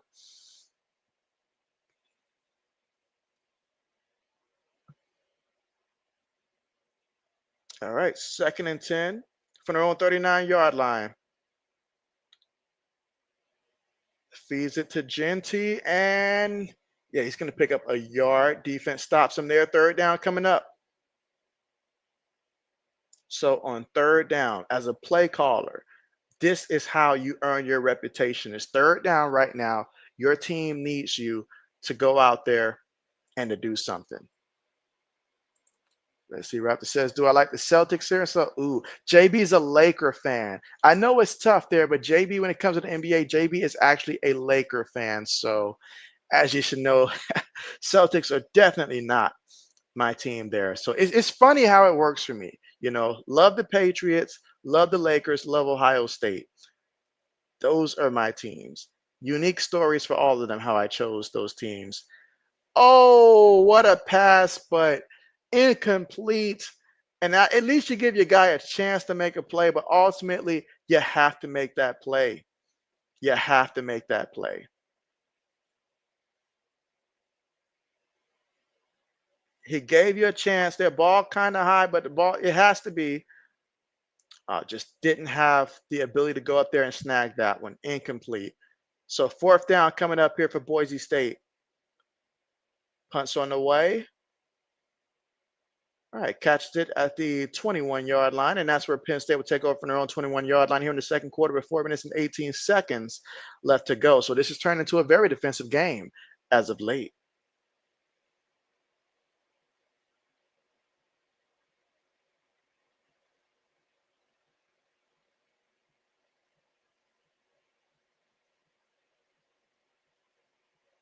A very defensive game.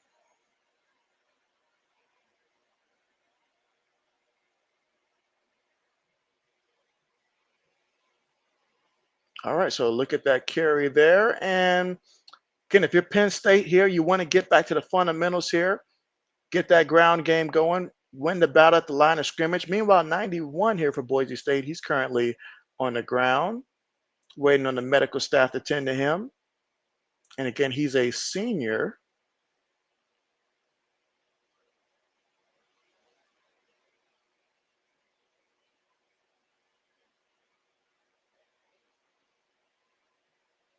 All right, so he's going to walk to the sideline.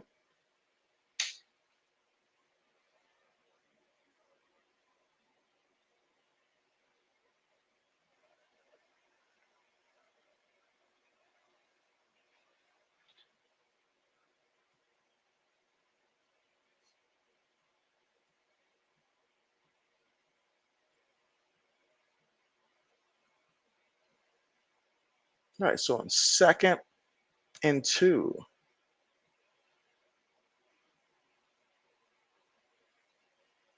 From their own 29-yard line, gives it to the back, and oh, look at that, Katron Allen.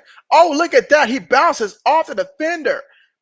Still running, still running. Somebody tap him on the shoulder and say, hey, bro, there's a penalty down. You realize that, right? But that was a nice looking run. But with the flag down, one can only speculate that this one's coming back. But let's see the official word here. Holding on the offense. That'll do it. That'll do it. That'll bring it back. So holding against Penn State. So negate that would be excellent run on that one. It was there, but man. And again, if you took the over on Katron Allen's rushing yards prop prior to this game, you've already hit that line. You've already cleared that line there. You're feeling really good, really great. If you took Singleton, though, you're a little nervous. You want more carries for him. But again, second quarter, 3 minutes and 41 seconds to go here in the second quarter. Penn State up 14-7. All right, here we go. Shotgun. Multiple tight ends, two receivers, one back. Gets the snap. Allard throws it, gets it to his tight end, and his tight end fights for the first down there. Picks up a nice 11 yards there on the reception and a first down. Again, here in the second quarter with 3 minutes and 13 seconds to go. Had to fight for those yards, but fight he did. Raptor says Boise State offense needs to start clicking. The touchdown drive wasn't too promising because of the John T. fumble. And so that's right. That's right. He's got to hold on to that ball for sure. For sure.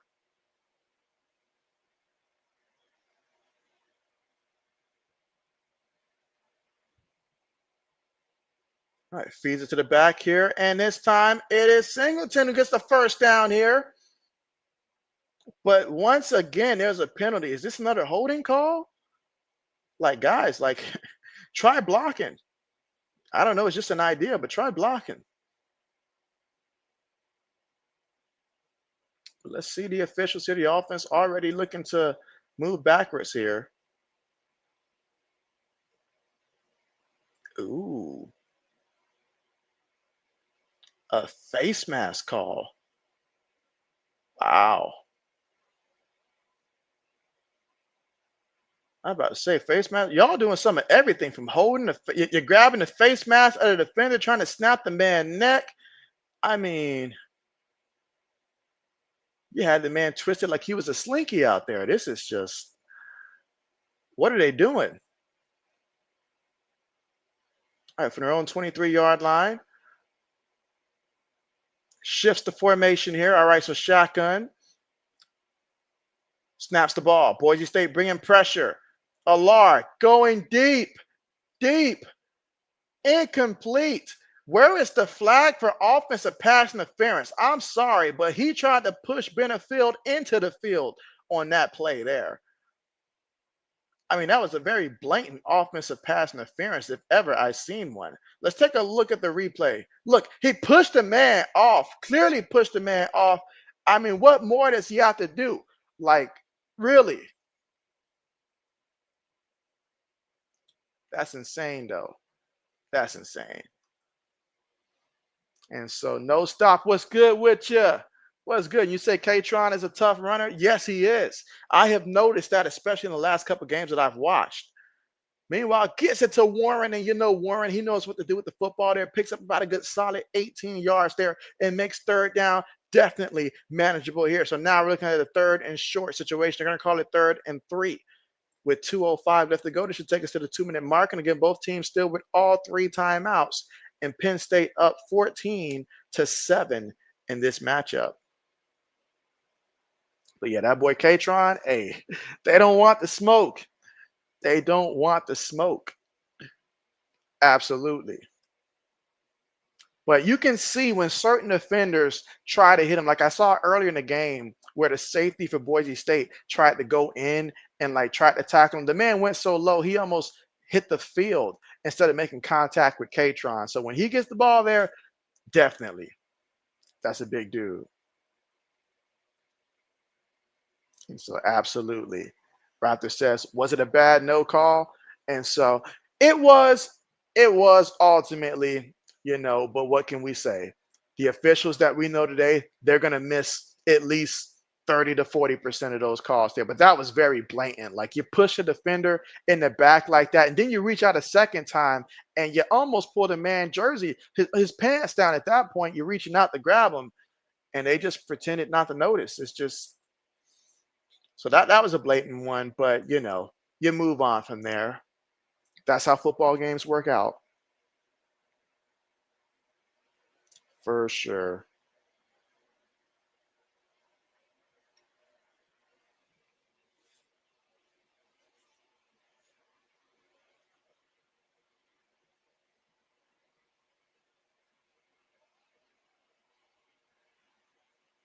All right, let's see. And again, we're at the 2 minute mark here. When we come back, it's going to be a very critical 3rd and 3 from the 40-yard line of Penn State. And we'll see if they'll be able to get that first down. Again, second quarter, Boise State defensively, they've ramped it up in that second quarter. Let's see, Braden says, you see that Boise State scored. Absolutely. You've been gone that long, Braden? But yeah, they did. They did. And right now they're asking their defense to get a stop. When we come back from the commercial, any moment with 2 minutes left to go. Both teams with all three timeouts. So this is really important here, this 3rd and 3 for Penn State from their own 40-yard line to try to get this first down.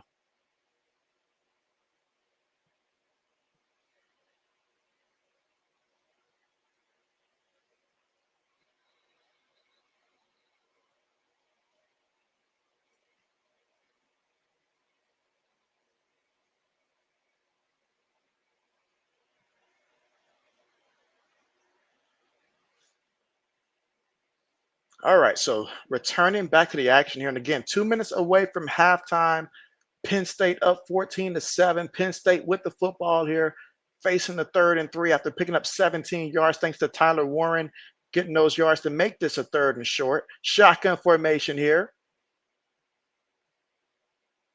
Snaps the ball, tosses it here to the back. That's Singleton. And he's going to lose some yards on the play. This is huge right here for Boise State. So now you got to call timeout. Got to call timeout. Think about the clock here. Your Boise State. Save yourself about 1 minute 51 seconds to work with here. Braden says, you've been trying to find a way to watch the game because YouTube took down all the streams. And so, oh man, hey, they be working overtime. It's like they'll wait till right when it's time for like the big time college football players, and they're like, nope, nope, nope, not gonna let you guys stream it. But that's cold, man. That's cold. That's cold. I say this time of the year, why wouldn't you want everybody to watch it?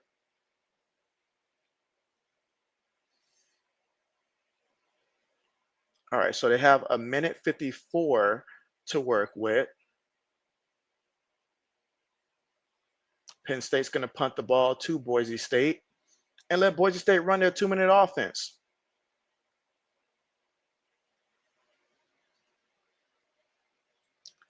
You say, yep, basically. Let's see. No Stop says, how does Hassanian stack up in the defensive tackle, defensive end rankings? And so I'll have to do a little research myself. Not going to lie. I'll have to do a little research there. But at halftime, I'm going to look it up and see what the experts say. I really haven't watched too many of their games, honestly. Oh, look at that. It was so close to being the perfect punt. So close to being the perfect punt there.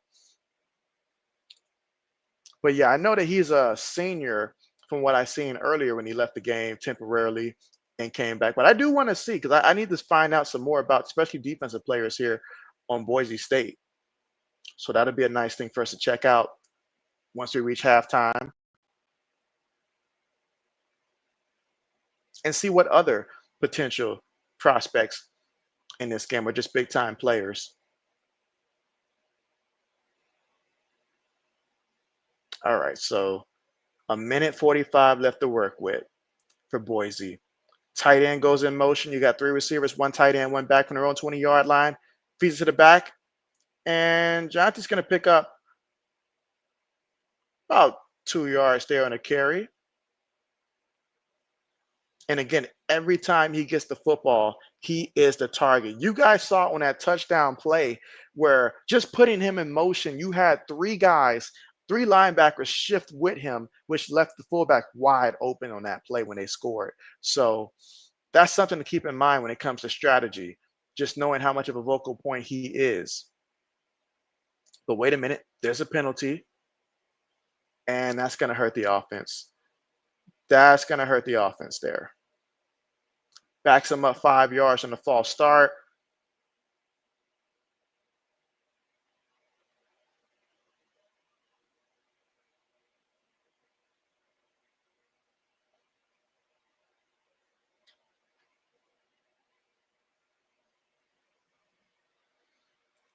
Let's see. No stop says Penn State all over John T. Truth. And so, oh, yes. Oh, yes. I mean, any coach with half a brain would have said, hey, we're coming in this game and we're going to take them out. And not to mention, Penn State is actually top 10 against the run. I think they're like seventh overall. So they're actually capable to have the ability to do it. So that makes it tough. That makes it tough.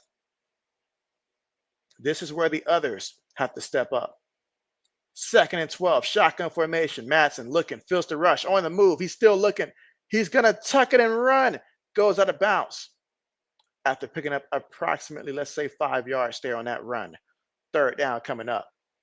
So it's third and manageable, but Madsen's got to make this play.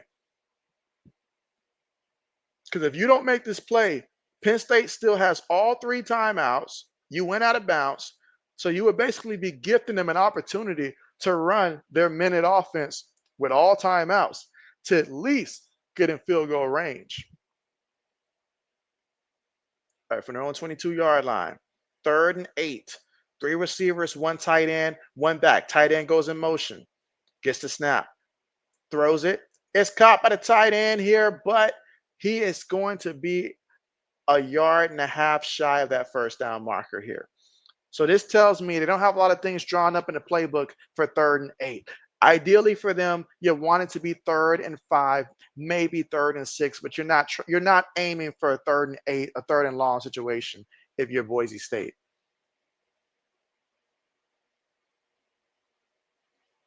Games like this is all about adjustments. So we know at halftime both teams are going to make their adjustments here, but I'll be very interested to see the kind of adjustments that Boise State's going to make here in the second half. Do they try to double down on their strengths and just keep plowing away in the backfield? Or what kind of creativity can we get to just try to spring these guys open? Because you really see these guys are locked in on Genty in the backfield. You know that. How can you use that to your advantage?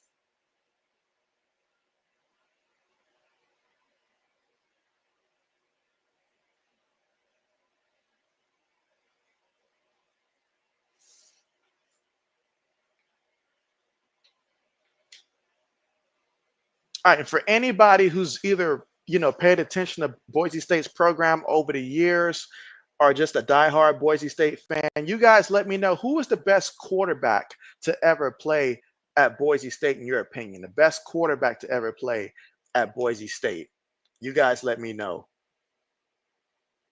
All right, but a fourth and one, are they really going to go for it here? That would be risky. If Dan Campbell was calling the plays, I think they would. But nah, they're not going to do it. They're not built like that.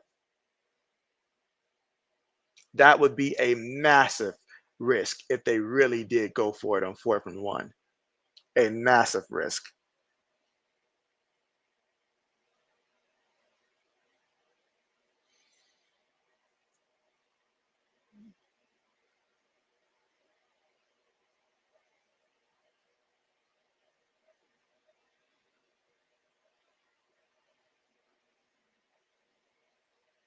I tell you what, though, Alar has thrown some pretty deep balls in this one,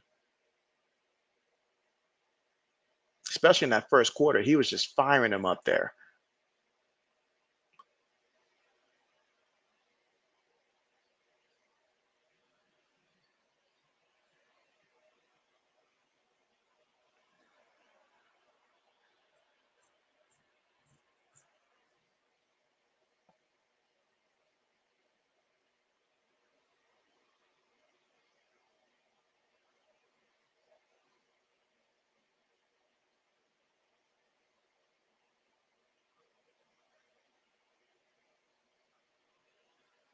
All right, let's see.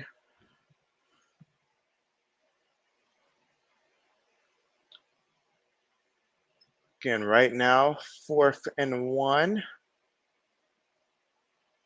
Got the punt unit out there. A minute and 7 seconds before we reach halftime here. Penn State with two timeouts. Whoa, hold up a minute. Wait a minute. This is going to be a flag here on Boise State.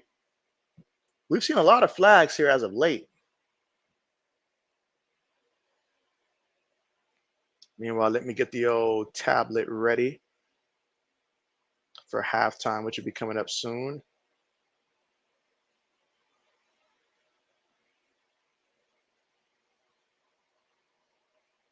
All right, so that's going to back them up 5 yards. Now we're looking at the 4th and 6 here.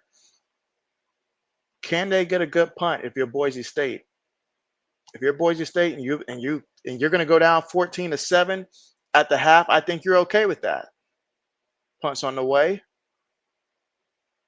Fair catch from his own 36-yard line. And so Penn State with a minute and 1 second and 2 timeouts to work with.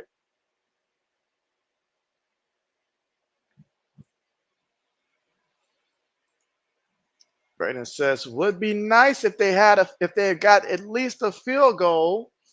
And so absolutely. And so purple was good. You say JB has been gone so long, my name changed from Lefty. And so I noticed it. I noticed it. But what's good with you? What's good? And so RC in the building. Meanwhile, Warren there gets the completion and he was hit. And I like the fact that even though he was hit out of bounds there, he didn't go crying over that hit and stuff. He just went ahead, got up. That's what I like to see there. 56 seconds remaining here before halftime. But man, RC was good. He says, nah, it's not the JB. This is a different JB. It can't be my internet homeboy JB. What's up? Yo, how's it been, RC? How was your Christmas? Oh, what a snack. What a snack through the air. I mean, that was a beautiful reception. The ball was high, but I don't know what he got on his gloves. Whatever it is, it worked. It worked. 49 seconds remaining, but that was a big time catch there for Penn State. Braden says, RC. Braden says, I also changed my name. And so, yes, so many things, so many changes here. 1st and 10, Boise State bringing pressure. Alar, they got to him. They got to him for the sack. I like it. Normally, he's been able to step up and make his throws, but this time, Boise State said, not today. Not today. That's going to force them to call a timeout. I like it. Boise State says, who says you have to give up those short passes and a 2-minute offense? That time, you brought more guys that can be blocked here. And 66, he was on the floor doing the worm the entire time. Let's see. Brendan says no. And Phoenix in the building. What's good with you, Phoenix? And again, Happy New Year's Eve to everybody. I might as well say Happy New Year, guys. How is everybody feeling about, ending 2024? How's everybody Christmas been? And what are we most excited about for 2025? There's so many things to look forward to. But man, Phoenix, glad to have you come through.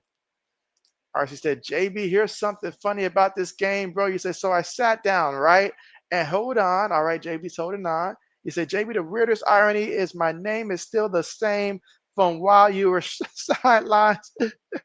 You know what? I did notice that. I told myself I must be tripping. I must be tripping. RC said, that's why I keep the same name for once, and now everyone else name switching. Yes, they don't caught the RC as we call it. Speaking of caught, he almost made that catch, which would have been a spectacular one if he could have held on to it, but the DB did a great job of knocking that ball out. So now, 3rd and long, 3rd and 12. Got to get a couple yards there to think about that field goal, or can you get a first down? Let's see. Receiver goes in motion here for Penn State. He's been calling for the ball and calling for the ball.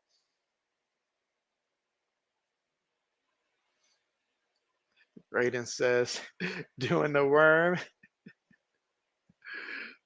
I mean, that's literally what it looked like he was doing on that play.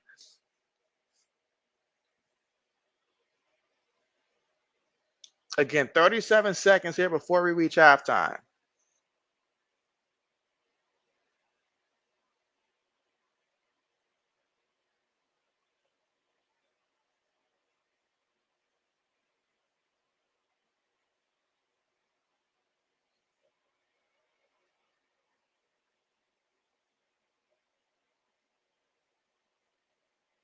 All right, let's see. RC says, JB, but here's what's funny. I sat down to watch the game, and then I heard he snaps the ball on first down to open the game. That's all I heard, too. You fell asleep in the first for most of the first half. Oh man, RC, they lost you right at the kickoff. All right, 3rd and 12. Gets the snap out of the shotgun here. Pressure in his face. Allard throws this one away. Man, I tell you what, that defensive coordinator said enough is enough. He got tired of seeing Allard having all day. So he said, you know what? We coming after him. We coming after him. And I like it. I like it. Like to see when defensive coordinators step up like that. And so Skull State of Mind, what's good with you? How are you doing? And again, Happy New Year's Eve. Man, I'm supposed to say Happy New Year's. And Xander, my guy, what's good with you? What's good? What's good? How has JB been? Well, JB is doing better. That's the most important part, is that JB is doing better. Not quite 100% yet, but feeling a lot closer to it. A lot closer to it, honestly. JB was feeling about, I don't know, somewhere between like 50, 70%, just given the day. But now JB's more so like high 80s, I'd say, high 80s. So, but yeah, JB's doing great. I am curious though what everybody got for Christmas.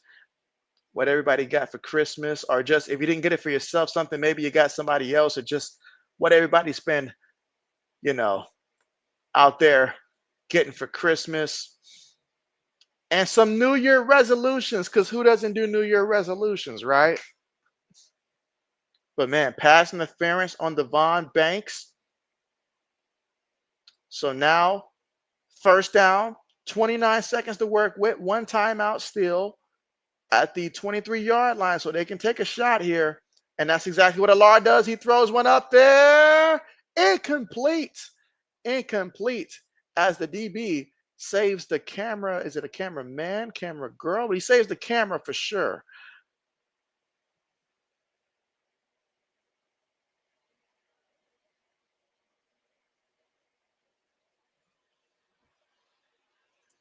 All right, let's see. RC says, but on the bright side, that nap should take me through to New Year's Eve. Xander said, did you see Michigan? I did. I did. I did see it.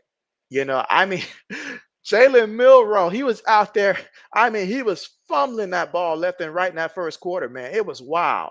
I couldn't believe my eyes. Like, I had a feeling Michigan was going to win the game, but then I realized Michigan didn't have their top two running backs. So I was like, okay, well, let's see what Milrow does. But man, Milrow, he looked scared out there. He looked scared out there. I'm not gonna lie. That's probably the worst I ever seen Milrow look out there, especially that first half. But congratulations, congratulations on that victory there. Another W for the Big Ten. But yeah, JB did watch that game. All right, but here we go. Third down here, 3rd and 10, 19 seconds to work with. You still got one timeout. Allard looking to run, runs to his own lineman and brought down there for the sack. He got close to the line of scrimmage there, but 4th down coming up. So if you're Penn State here, you're going to go ahead and take off some time here and call a timeout and save just enough time there for the field goal.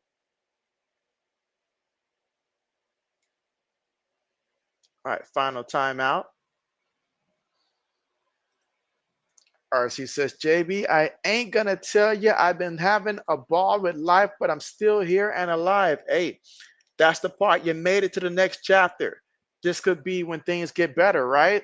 That's what 2025 is all about, being optimist. Now, will there be challenging times? We all know that. We're adults. We all know that. But at the same time, though, some good things are going to happen in 2025. And that's what we look forward to. That's what we look forward to. All right, she says, so on Christmas, you got, let's see, Phoenix said you got yourself a cigar. You in there? Okay, you say your plan is to enjoy a nice cigar while fishing in 2025. And so Phoenix is always living the life. Always living the life.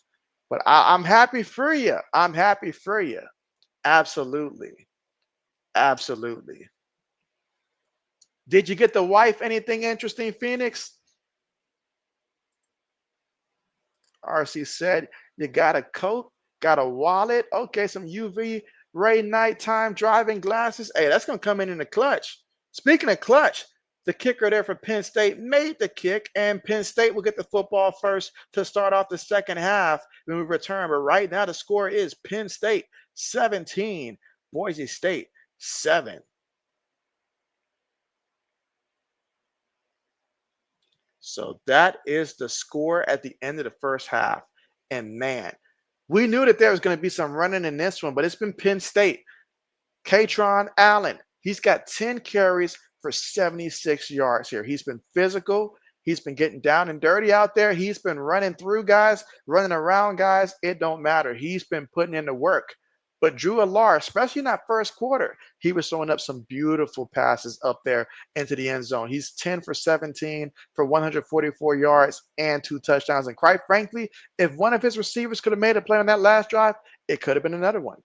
It could have been. But what I will say for Boise State, though, is that defensively, they've ramped up the pressure here in the second quarter. They've started playing a little bit better. If they can cut back on the penalties and not fumble the ball anymore, they could be in a much better place, because having those 2 fumbles there, it hasn't killed them, but you cannot turn the ball over in the second half when you're already down 17-7.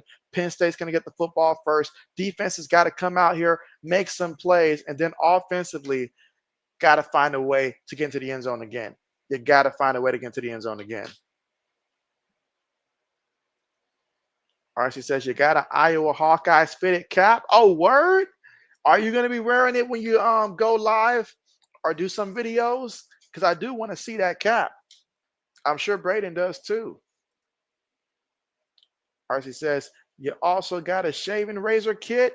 And so, okay. Well, RC, what didn't you get probably would have been the better answer. My man's been out there getting spoiled. That's what's up. Phoenix says, got the wife some earrings and 2 bottles of small batch bourbon. Okay. Well, that's what's up. That's what's up. I know she's proud of that. That's what's up. Happy to hear it. Absolutely.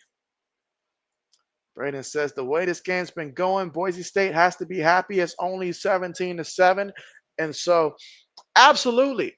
But I mean, some positives for Boise State in the first half. Second quarter, the defense tightened up, because the first quarter they were getting beat deep, ran through. It was bad defensively, but second quarter they started playing better. And then towards the end, they actually started getting some pressure on that last drive there against Alar, which is big, because you can't let him just stand there and beat you deep. As we saw, he can put the ball there. You cannot give him that kind of time. But on the flip side, Allen's going to be a problem. Him, Singleton, that combination, the more that this game goes on, especially with them leading, that's going to be a problem. So if you're Boise State, you got to come out in this third quarter and you got to get you a quick score when you do get the football. Come out there and get you a touchdown and make this one of those 17-14 type of games. Because the defense, they feed, in terms of energy off the offense. When they seen the offense went out there and scored, that's when the defense ramped it up. So imagine what another score can do. But I am looking forward to that second half. I am looking forward to it. Only one team can advance. Let's see. Phoenix says, RC, have you used your UV night glasses yet? You like them? And so, yeah, let us know the experience, RC, if you have tried them out yet. RC said, JB, someone gave me some Minnesota Vikings little people collectibles. Oh, really? Really? That is interesting, RC. That is interesting. Okay. Let's see. Braden says he wants to see that hat. He wants to see that hat. Let's see. RC says, Phoenix, I haven't used them yet. And so we'll definitely let us know once you do use them for sure. For sure. And by the way, RC, I know the last couple of times we've been talking, you wasn't feeling well in terms of being sick. How are you feeling right now? I know it's been a minute, so hopefully you're fully recovered. I'm hoping.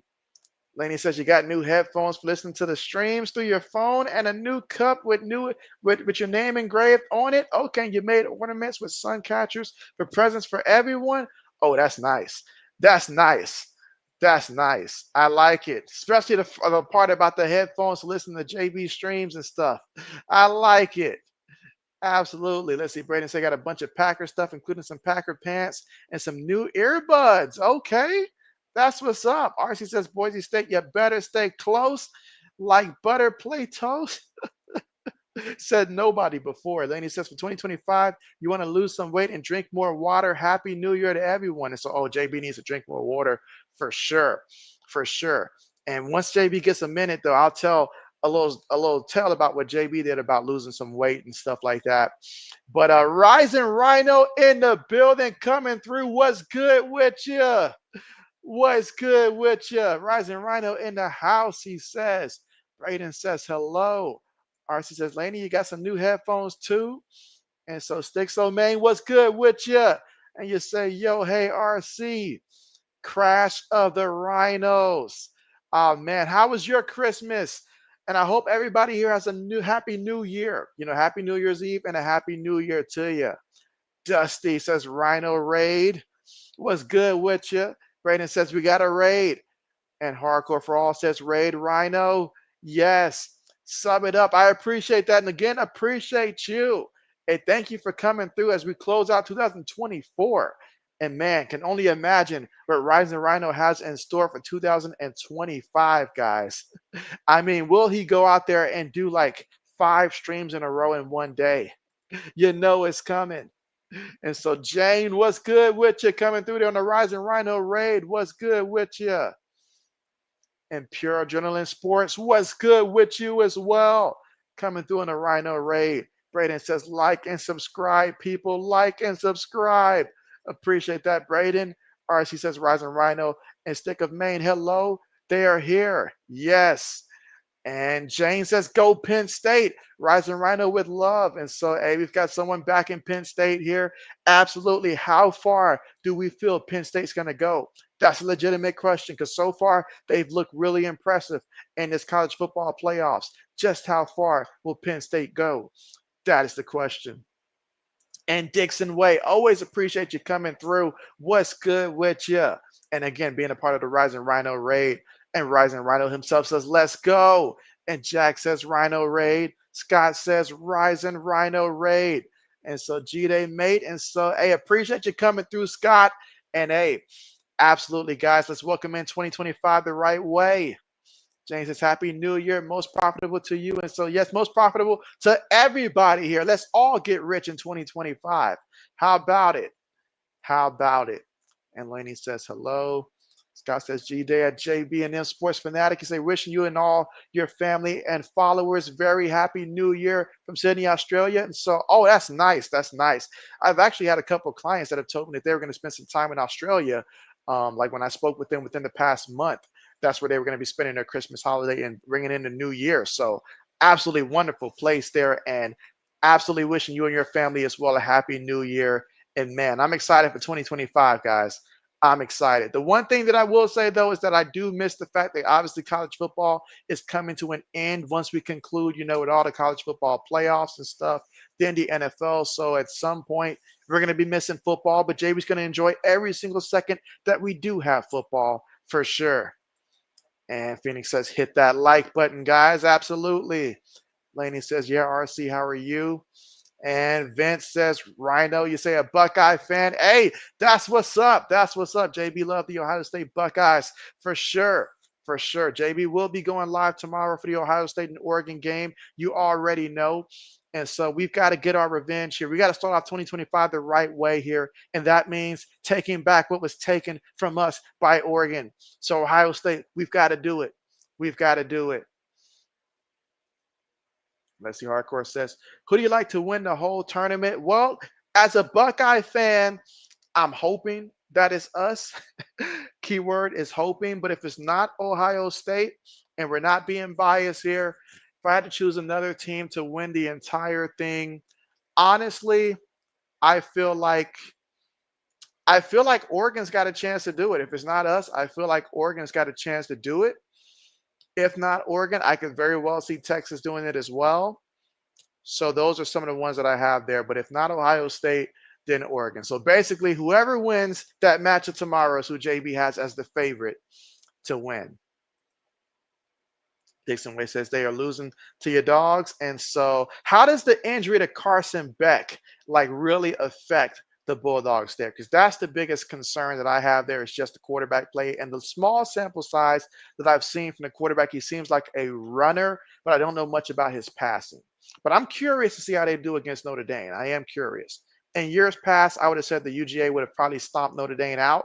But this year, I feel like it's a much more closer matchup between the two. That's the RC says, Braden and JB, I don't know if I'm, to be honest, as much as I love the hat, I wish they would just brought you a hoodie instead. And so, oh man, we love them hoodies. We love them hoodies now. JB's a fan of a good hoodie. SCRC says, Laney, I could use an extra bag of Starbucks of vanilla frappuccino. Okay, okay, espresso shots. All right now, RC, don't go crazy now. That will keep you awake at least. It will keep you awake. So how about that? Let's see. RC says to Dixon Way, Notre Dame all day and twice at night. And so Darren, what's good? Speaking of Ohio State, there's a man that understands football, but he says you're good if Oregon wins, but you got the Bucks. Can it get done?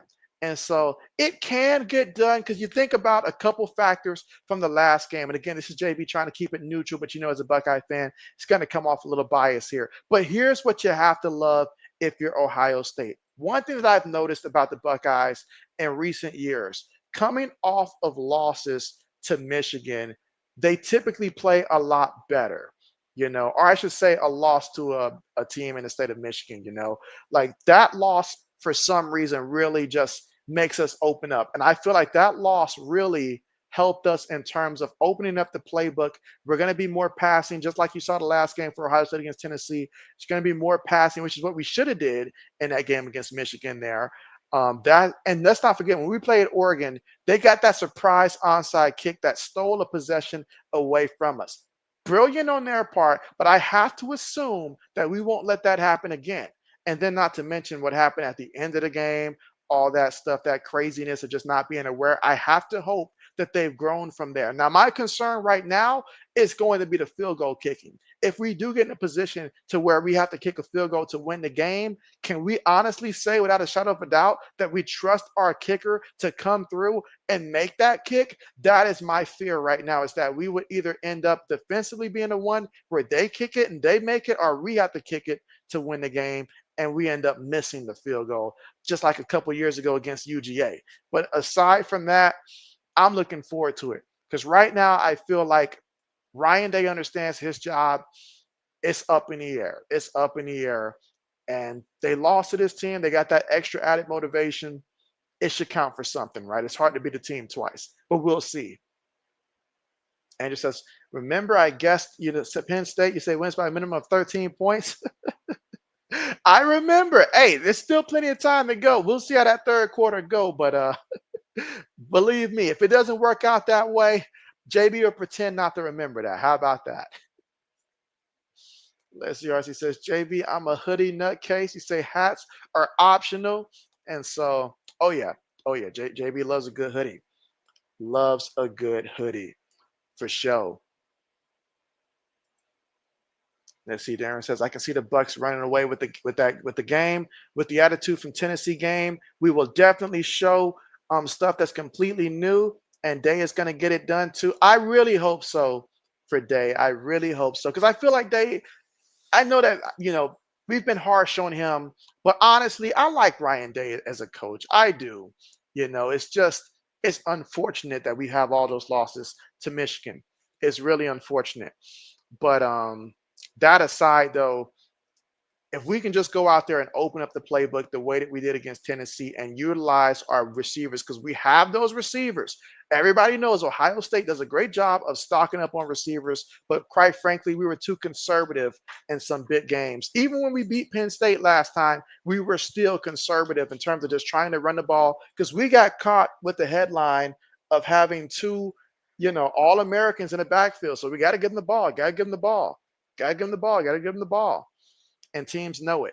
But now they're like, okay, let's mix it up. We've got other ways to win. Let's do it. I call it playing fearless football. So absolutely. RC says, JB, I was gonna buy those Toronto Raptors and Boston Celtics fitted caps earlier because they're like 12.99 a piece. You say if I'm gonna buy a hat, it's only if it's my team. And so I feel you there. I feel you there. JB is kind of selective about the team, but it ain't got to really be my team. It just got to be one that I think looks cool on JB. And it can't be a team that I dislike. It can't be a team that I dislike. Like if you're telling me you're going to buy me an Allen Iverson jersey, bet. If you're going to give me a Carmelo Anthony jersey, I really want the classic Denver Nuggets one. Give me the white one for the Denver Nuggets and give me the long sleeve as well, the blue long sleeve. I like those colors when they had that. But let's see. Those would probably be my two ideal ones. Obviously, aside from a Kobe Bryant one, if we're looking at NBA jerseys. Now, NFL jerseys, hey, you give me a Hall of Famer that's a Raider or something like that, I'll take it. I'll take it. Patriots, I want a Ty Law one. I want a Ty Law, Troy Brown one, something like that. So JB knows what he wants specifically when it comes to that kind of stuff. Let's see, RC says, only my team's JB. Said, only thing I know how many hats I own off the top of my head. And so, man. I mean, how many hats do I how many hats do I have? I don't even know if I still have those hats, honestly. I don't know if they're in storage right now. If they're gone, I have no idea.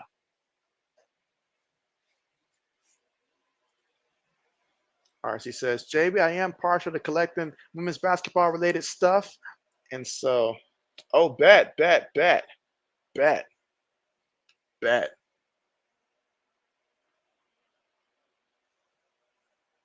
All right.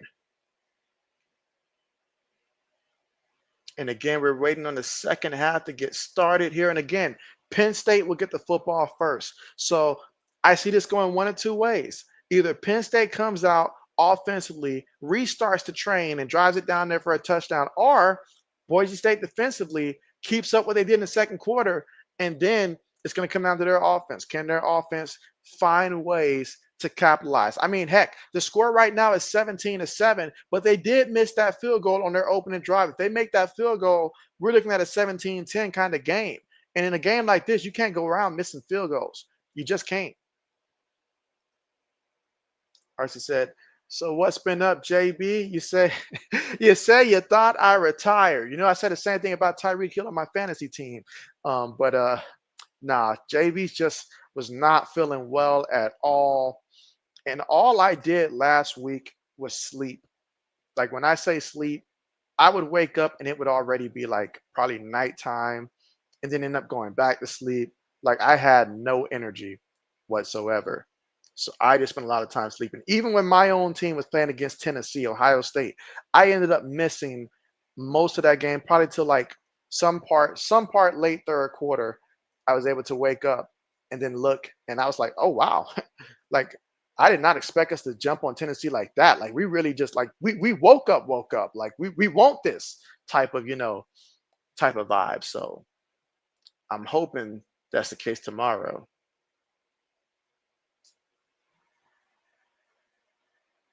Absolutely.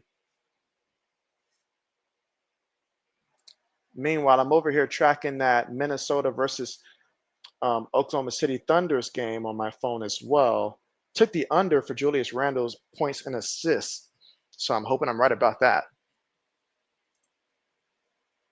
Let's see. Aaron says, I think most Buckeye fans only remember the past 25 years or so, and that's why they are all up in arms. The Bucks have been beating that team up north like a step sibling for the past 25 years or so. And so, yes. Yes. It just, man. It was such a good feeling to know that that was always a W on the schedule. I miss those days, Darren. We got to bring it back. We got to bring it back for sure. But times have changed. Times have changed, like with this whole college football playoff thing here, it is very well possible that, in the future, we could end up playing again in the college football playoffs after playing them at the end of the season. So many changes. But how about the Big Ten in general? Like I'm so proud of the Big Ten in general. The fight in the Illini. I'm proud of them. They reached 10 wins for the first time since 2001. Since 2001. You know how long ago 2001 was? The last time it was 2001. I think it was just after the year that the Big Ten actually won the championship in college basketball. And we've yet to win in college basketball. I'm still waiting for a Big Ten team to win in college hoops. I don't care who it is at this point. Just represent the Big Ten and win a championship because it's been way too long. But yeah, Big Ten, we up. But you're right. RC said, JB, me personally, I really have had to ask myself, should I quit? Because sometimes my views and numbers go way up, and sometimes the numbers are nasty low. Stuff can be depressing. And so, I mean, in this, as things are right now, and again, you're still climbing up there. So, like for JB, like that number would consistently be like between anywhere from like 2 to 5, generally, like the first, I don't know, first 2 years for me. Like there would be moments where there would be more, but like that minimum would be like 1 or 2, like that first, 2 years. And again, I do a lot of live streaming there, so that does help retain people when you do more live streams. But and then it just started to expand. I started to realize that, a minimum would probably be like 5 people at a time. And again, I say at a time that are watching, like not total views there. And it continues to grow over time. But when you just focus more so on the craft, don't pay attention anymore to the results. You know, where you're at right now, you're there. If you just focus on the message that you want to portray over time, it will continue to grow because people will find you and they'll introduce other people to you in the most strangest of ways, But just keep grinding. If this is your passion and this is what you want to do, keep grinding for sure. For sure. As she said, it's been so bad. I refuse to look at the analytics for a month of December. And so, hey, JB understands. JB understands. That's why JB doesn't even look at how many likes there are anymore because it can be kind of depressing when you've seen, like, okay, after the stream, it's like, I know I had a lot of people come through. How many likes do I have? And it's like 7. I'm like, what? Just 7? So yeah, I've stopped looking at that, looking at the total of views and stuff. Like I will glance at how many people are on at the same time. It gives me an indication of what to expect. But either way, I'm just gonna bring the same energy, whether it's a total of 40 views or 400 views or 4,000 views. Gonna bring the same energy.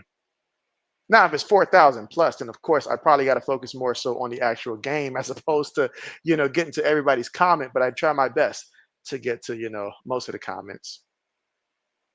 Let's see, RC says, JB says, so I did a thing. I'm playing with the Timberwolves on NBA 2K, and I actually traded Julius Randle and Dante Davinsky for, oh, no, you didn't. No, you didn't. And you're entering the year 2025. And so, oh, man.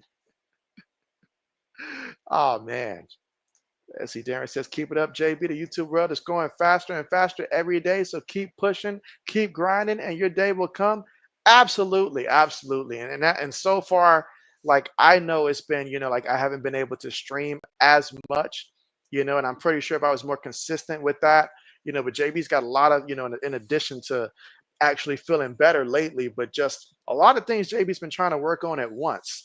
But I do enjoy what I do. I do enjoy what I do. And I'm thankful for everybody that does support me because I know JB does end up, rescheduling and canceling quite a good bit. All right, kickoff in this second half is on the way. So we saw 2 quarters here, but now how does the rest of this story play out? We're about to find that out here and see what will Penn State do here on their opening drive of the second half here. Will they continue to use Katron Allen, who's just been a force to be reckoned with, already 10 carries for 76 yards here? I'm sure they'd love to get another 76 yards out of him, honestly. All right, says JB, maybe I should do more live streams because putting those thumbnails together, putting together videos, editing and whatnot to only get 18 views feels like a downer. Meanwhile, Alar throws it off the tips of his tight end there, incomplete. 2nd and 10 coming up. And so, yeah, that was one thing that I made the decision about as well, was that I felt like live streams, not only that, you get more actual interactions there. People, you build more of a bond with people when you do more live streams as opposed to the videos, all the work you put into it. And it's like you said, I can be passionate about something, but people will relate to it more if I say it, through my live streams as opposed to me post it and they see like, thousands of people posting about the topic. They listen to it a couple seconds and then, dip out. So that might actually help. All right, so Singleton on the carry picks up about a good 4 yards on the carry. Third down coming up. So third down coming up. Can this Boise State defense get a 3-and-out to start this second half, or will Penn State get a first down? And so far in this one, Nicholas Singleton, he's got 6 carries for 19 yards. In this one, if you took the over on his player prop, which was 77 yards rushing, right now, you're probably a little nervous. Probably a little nervous right now. But here we go, 3rd and 6. Alar in the pocket, throws it over the middle, and he dropped it. He dropped it. Tyler Warren with a rare drop. That was big. It was there, but he dropped it, and they're going to have to punt the ball. Look at him. He was all alone. Oh, unable to make the play. Unable to make the play. Mercy says, JB, I don't like Randall. You say LOL, so he's got to go. I feel you there. I feel you there. Meanwhile, punt on the way. See if we get a return here. All right, so fair cut at there at the 17-yard line. Yes, Phoenix says JB is always doing good announcing and reading the comments. I appreciate that. Obviously it took time to get to this. It really did. It really did. Because at first, I started off focusing on the comments more. And then some people would be like, what's the score? And which, from time to time, I still forget to mention it. But then over time, I'll be like, okay, time to say the score. It's not perfect now, but it's definitely getting better and better. And then just as you get more comfortable, it gets easier. It gets easier. All right, 1st and 10 here for Boise State. And again, this is going to be a flag here. This is going to back them up 5 yards. So this is what you can't have. This is what you can't have if you're Boise State. You're shooting yourself in the foot right now. You're backing up 5 yards. It's going to be 1st and 15 here. And you know how important it is for your offense to where they end up in those 2nd and medium, 3rd and short situations. You cannot put yourself in the 1st and 15. That just comes down to discipline right there. Now you're at your own 12-yard line, shotgun formation, 1st and 15. Quarterback keeps it himself here, picks up about 4 yards there on the carry. And again, that was Madsen who chose to keep it himself there. Ran the option route. 2nd down coming up here, 2nd and 11. They're going to call it 2nd and 12. Again, Penn State up 17-7, but Boise State with the football. Snap the ball to the shotgun here. Madsen looking. Madsen on the move. Madsen throws one up there, gets his receiver for the first down. Now, that's what I'm talking about. That's how you got to do it right there. And that was Camper that found an opening back there. And that time, pressure up the middle. His right guard got pancaked, really. But he found his receiver. Or she said, Bronny scored 23 in G League. Oh, word? He said, JB, you did Notre Dame versus Georgia. And so that I did not. I am not going to be doing that one there. I'll just be doing the Ohio State and Oregon one for tomorrow. I wish they would have spread it out to a different day, because if it wasn't all in the same day, I would have there, but I only could afford to do one tomorrow. So, of course, I had to do Ohio State, of course. All right, but Genty on the carry picks up 3 yards on the play. 2nd and 7 coming up. And people, everybody in the chat, let me know, who is your all-time favorite college football player of all time? Again, I said favorite, so not the best, your personal favorite. Meanwhile, another penalty. What is he doing? Another penalty. Let's see. RC says, JB, not 18 views. You say forever, but it might take time for uploaded videos to rack up thousands of views, if that. And so, yeah, over time it will. But I just personally love live streams. I do love live streams. Archie says, JB, how much is your membership there? And so, ooh, how much is my memberships? I set that up like over 2 years ago. I know it's very low, but I don't remember how much is my own membership, which sounds really bad. I'm gonna have to check that out and see how much is it, but I know it's not a lot. Is it more than is it like 4.99 or 3.99? I can't remember, which is bad, but I really haven't even looked at my own membership. I'm gonna check that out in a second, though. I'm gonna check that out in a second. He said, how did he drop that? Oh no, I have no idea. But right now, Boise State, they're moving chains here. Play fake. Madsen looking, throws it up there by himself. Look at him rumble. I can feel the controller moving from here as he walks into the end zone for a Boise State touchdown. How about that? How about that? Oh my goodness. Oh my goodness. A 53-yard receiving touchdown, and he was all by himself. Now you probably ask yourself, you say, how does a man get that wide open? I'm gonna tell you how. There was two things on that play. One, the play action fake to the running back Genty that caught their attention. Two, it looked like they were setting up a screenplay for him. If you look at that play real hard, to where it kept them looking at him, and then right past them, tight end all by himself. I mean, wow. Look at that. Beautiful pass, beautiful catch, and even he was surprised to be all alone by himself. Wow, what a play. What a game. Archie said, how he dropped that JB Alar should smack his neck on the sidelines.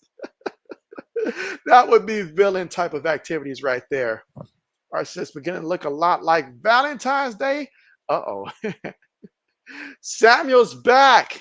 He said, what'd you miss? Well, right now, Samuel, the score is Penn State 17, Boise State 14. Boise State just scored a touchdown. And again, this is their first offensive drive, what, in the third quarter for Boise State there? So a 3-point game. So, Samuel, you came back at the right time. Archie said, JB, tell me who you think win. After that touchdown, I still think Penn State wins it. But this means that we are going to certainly have a great finish in this one would assume. RC said your favorite quarterback is Brady Quinn. Well, at least you didn't say Jimmy Clausen. At least you didn't say him. Aaron says you picked Boise to win, but they need to run on the perimeter. Then Penn defense is pretty. That Penn State defense is pretty good. They are. But yeah, I mean, if they can pull this off though, that'd be amazing. That would be. Braden says, "Let's go." She said he was so wide open. He could have waited for the catering service to come and still catch the football for an open touchdown. Oh, man. RC said, Braden, is that you? Samuel says, thanks. Of course, Samuel, we got you covered. RC says, Braden Jackson 21 Productions. It must be. It must be. And again, we're right now at the commercial, guys, but this is it. This is what you needed to see right now from Boise State there. You had to see that kind of a big play there. I like the adjustments. I mentioned before halftime or during halftime that both teams are going to make adjustments. Obviously, we know in football that's what it comes down to. But Boise State, that was an excellent adjustment there. And Penn State, you're upset because you literally had Tyler Warren open it over the middle of the field. Quarterback got in the ball, and what happened? He dropped it. Ball went through his hands there. That would have been a first down. And who knows what the score would be right now? Who knows what it would be? It probably would have been 24-7, but it's not. So Boise State, they cashed in. Let's see what happens here. Kickoff on the way.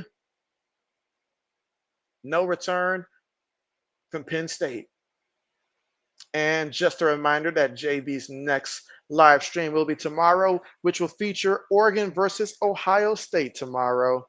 Oh, yes, the game of sweet revenge to start off 2025 for JB. At least JB hopes it's going to be sweet revenge. Otherwise, that's an entirely different scenario. But either way, JB's going to be prepared either way. All right, so Penn State, they've got Allen in the backfield, feeds it to him. Look at him go. And he's going to be about a couple inches shy of that first down marker. Excellent carry on the play. And they're hurrying up to get lined up. Here's 2nd and 1. Shotgun formation. Fakes it to the back. Alar. Oh, look at that. He just launches it up there. And, oh, it almost was picked off.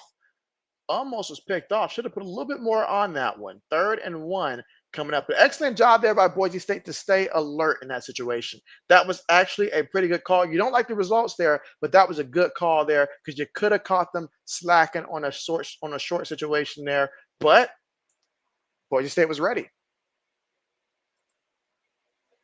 RC says, do we start worrying about Penn State yet? If this keeps up, look at that. And so Allen with the nasty stiff arm, can he work the sideline? If he could have kept his balance, that would have been a touchdown there. That would have been a touchdown. And so Braden Jackson, let's see, you say bad decision by Alar. And so Samuel says tonight game, Notre Dame versus Georgia Bulldogs game, start time 7:45. It seems like he was trying to throw the ball to him, RC, honestly, on that one.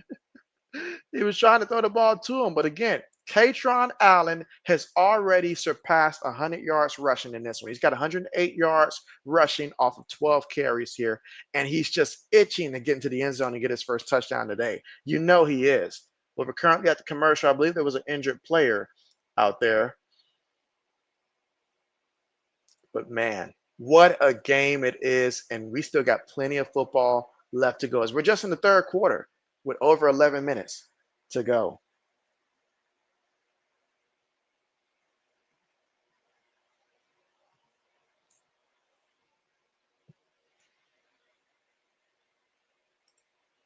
Let's see. Brandon says, oh, come on.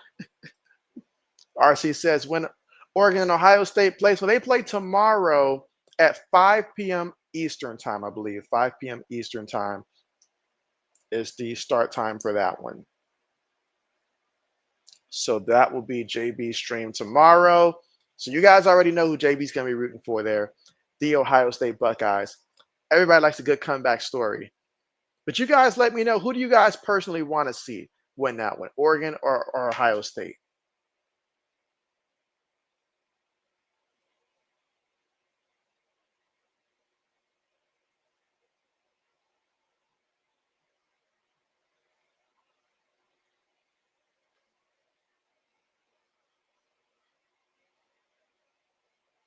And again, currently right now at the commercial.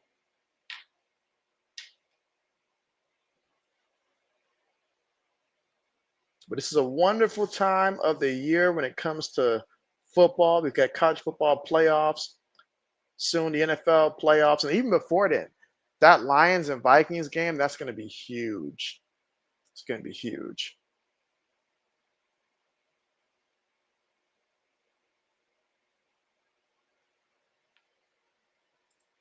Let's see. RC says you did a review of the new Superman trailer.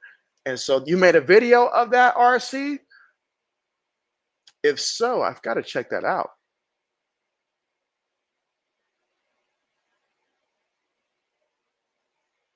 But that's what's up. That's what's up.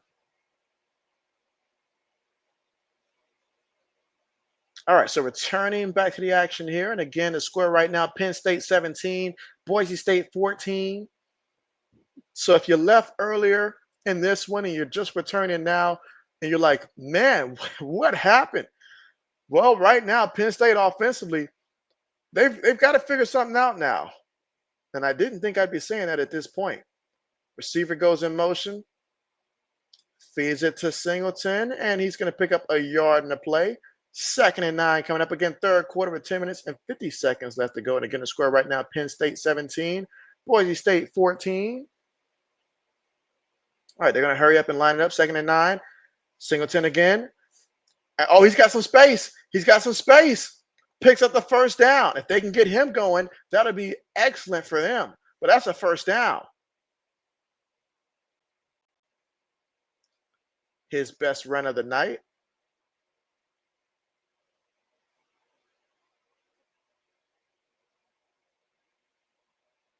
Yep, enough to get the first down on the play. And leading this game right now, 17-14 here in the third quarter with 10:08 to go. Shotgun formation here for Penn State. Receiver goes in motion. Boise State bringing pressure up the middle. Alar brought down for the sack. So Boise State that time brought so many guys up the middle and was able to get him down for the sack. That's big time. That puts him in a second and long situation here. That's exactly what you need. And it seems like for Boise State, once Penn State enters, I say from anywhere from midfield to the 30-yard line, that seems to be especially the spot where Boise State defensive coordinator wants to bring a lot of pressure when he sees that they're especially in that part of the field. I noticed that he will ramp up the pressure.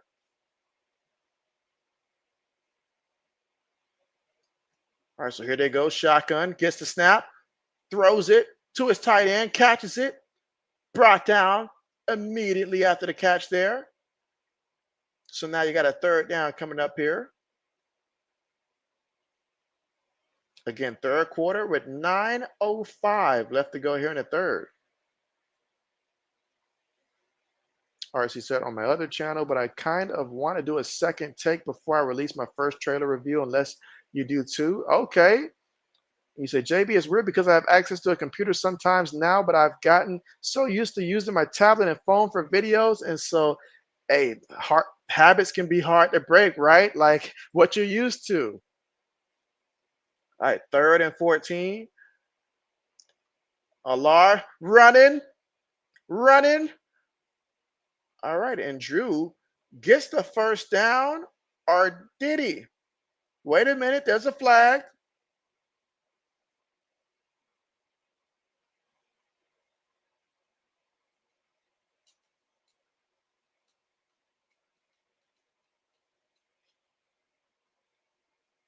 Wasn't there a bowl game that the official actually ended up taking a couple hits from a helmet or something like that that took place earlier?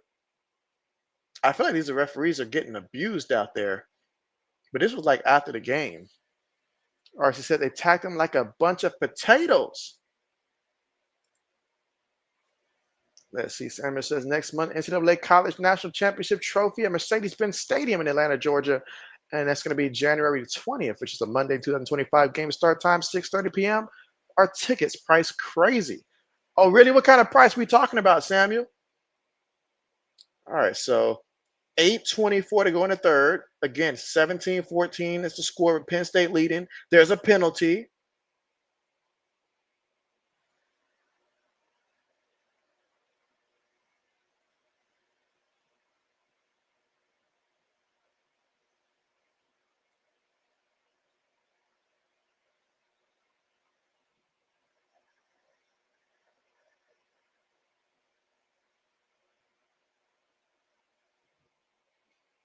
All right, so they call a false start there.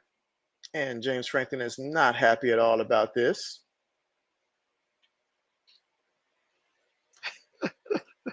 All right, she says, Alar alarmed? News at 10. 1st and 15. All right, so another run play here. And Katron Allen picks up some physical yards there. About a good 3-4 yards there. 8:05 to go here in the third quarter. And again, Penn State up 17-14. Penn State, they're thinking touchdown. They know it's been a minute. They haven't reached the end zone since the first quarter. So they certainly would love to reach the end zone here on this drive with 7:52 left to go here in the third quarter, facing a 2nd and 11.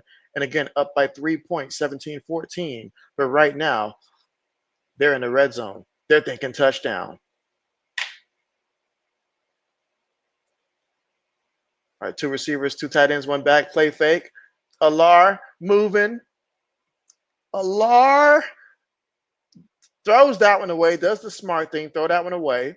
Third down coming up. So Boise State, when they decide they want to get after it, they're having some success. And that's kind of sort of what you got to do, because you give him a chance to throw this ball, he's going to give his guy an excellent chance to make the play. And you say, I got to look at Google and see how much the National College Championship tickets are. Price that. I bet it's an insane number, too. You can bank on that. An insane number. All right, but this is clutch right here. 3rd and 11 to get the first down.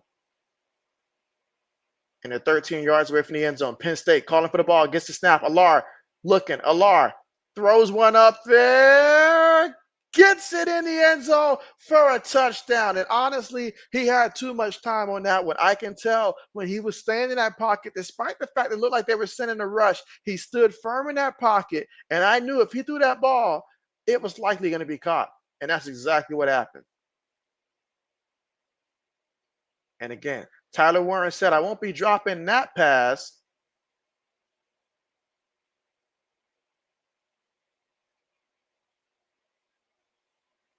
Big time play for the touchdown. About to say, you ain't got to show me the replay 8 times. The man caught it for the touchdown. Ain't no doubt about that.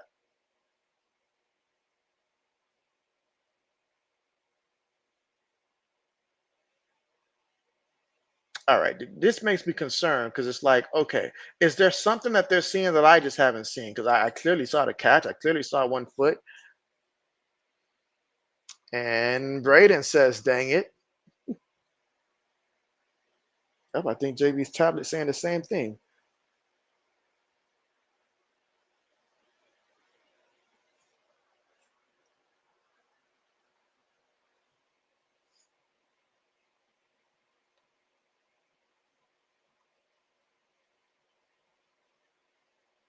Again, third quarter, 7 minutes and 22 seconds left to go with Penn State up right now 23-14. Again, they got to kick the extra point to try to make it 24-14. So Penn State scored their first touchdown since the first quarter. All right, she says, JB, that was a nice catch by Storm and Tyler Warren. And so, yes, it was. He went up and made that catch, made up for that drop earlier.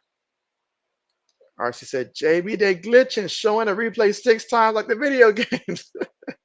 No, but for real, as a referee, I just need to see that one maybe 2 times just to make sure that what I saw the first time was correct. And then after that, let's kick that extra point. It's good. It's good. Absolutely.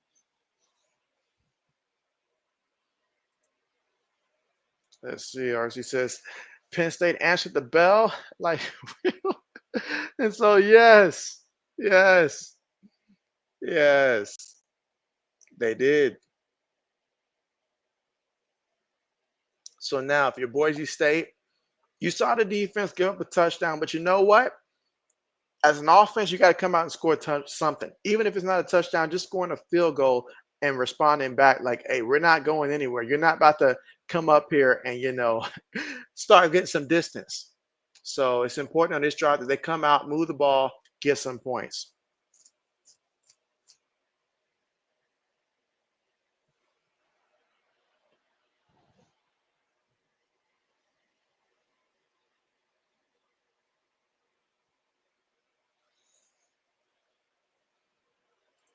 All right, let's see. RC says, JB, a story happened in the news. A man killed his ex-boyfriend because his ex pulled up at his house and walked inside his ex house with his new pregnant girlfriend. Then the ex killed his new man. That's crazy. Where did this happen at exactly? That's insane. People just walking in like that.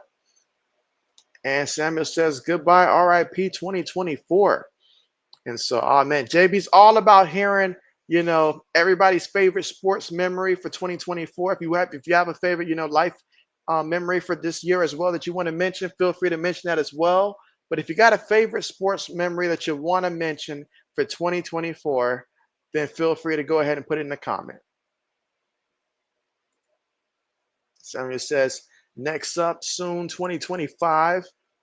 RC says, continued. The ex killed the new man when he left the house with his pregnant girlfriend. Crazy story. That's insane, RC. Insane. Please tell me this was not a Chicago type of thing. You say it's a Florida. You know what? That would have been my third guess. I was going to say New York. And then after New York, I was going to say, you know what? New Yorkers don't walk into people's homes like that. So that's not a New York type of thing. Now, Florida, I could totally see that. I could totally see that. But again, guys, third quarter, 7 minutes and 22 seconds left to go with Penn State up 24-14. So now if you're Boise State, how do you respond here? And you might want to respond right now.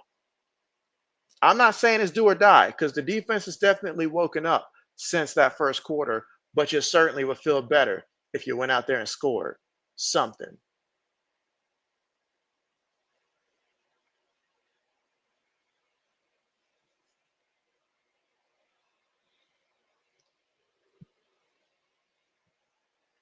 And again, last time we saw the offense, I believe Mad Madsen went out there and found his tight end wide open.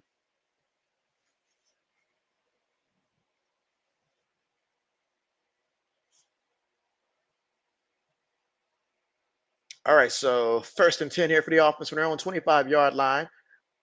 Gets the snap, tosses it here to Genty, and off the left side there, but absolutely nothing there.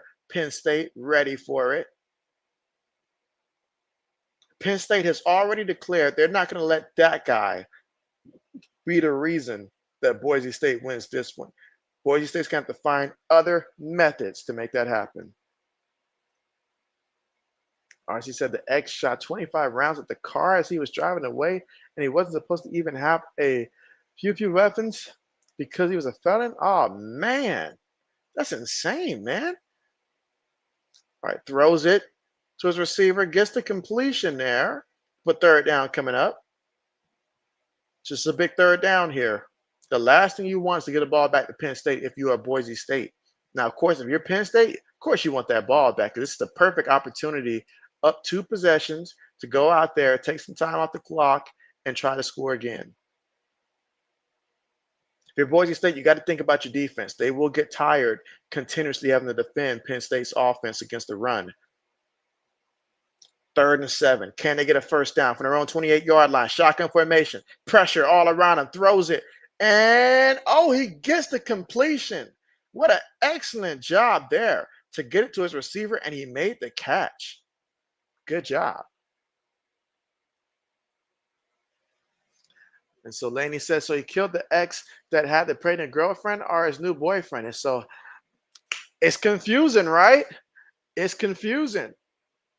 And so, too evil to hope, what's good with you? And you say, what's going on here? And so, what's good with you? We're here in the third quarter with 5 minutes and 30 seconds to go. And right now, Penn State leading 24-14. Samuel says, Super Bowl, he said the 49ers versus the Chiefs final score overtime. That's why 25-22. I remember that Super Bowl. I remember that one.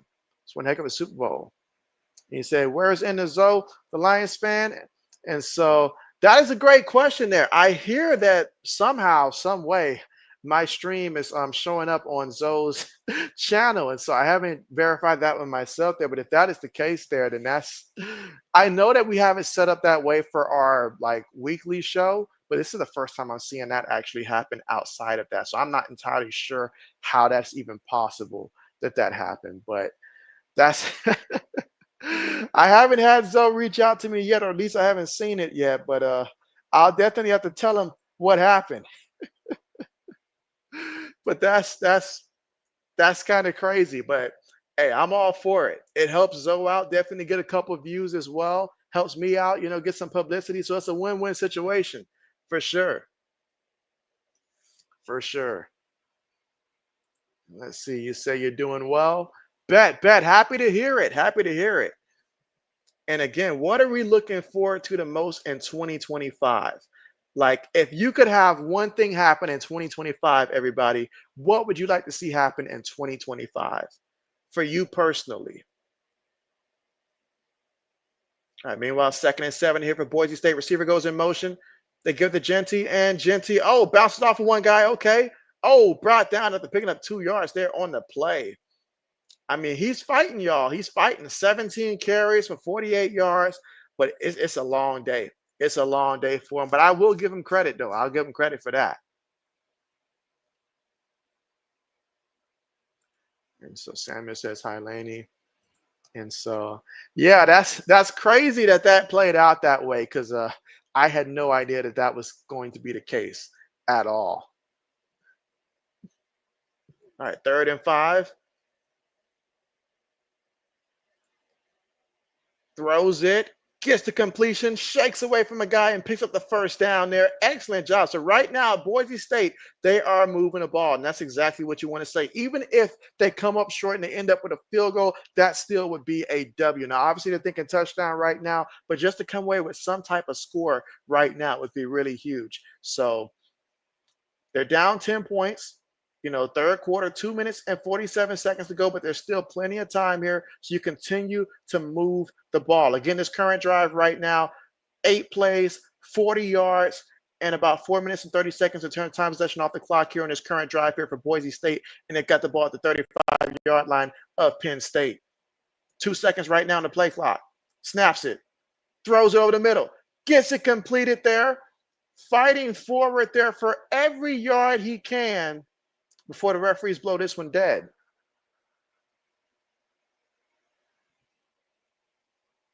2 minutes and 10 seconds now remaining here in the 3rd quarter. So again, Boise State here, 2nd and 3. That was a 7-yard pickup. 2nd and 3 right now. 2 minutes left to go in the third. Can they find a way to get into the end zone? We saw them reach the end zone last time, but this time they're having to put in the work. At the 28-yard line of Penn State.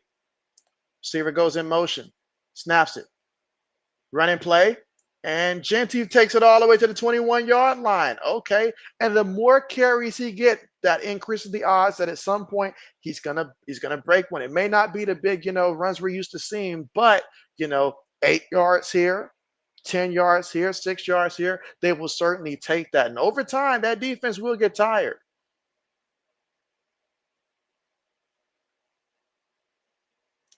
That was a nice 7-yard pickup. Fresh new set of downs to work with here. Tight end goes in motion. Multiple tight ends on the play. Quarterback up under center. Another run play up the middle. Oh, he picks up a yard there. All right, so a minute left to go in the 3rd quarter. Penn State up 24-14 right now. But what a game. Let's see, Laney says, hey, Samuel.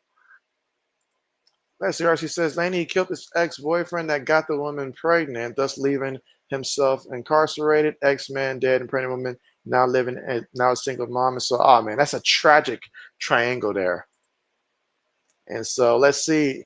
Tweet for the Hope says, are we rooting for horses here? And so, I got Penn State winning this one, but I do want to see Boise win it, though. I do want to see that. Oh my, look at that. Is that going to be a touchdown? It's a touchdown, but will it stand? Will it stand? Go ahead and do your celebration, man.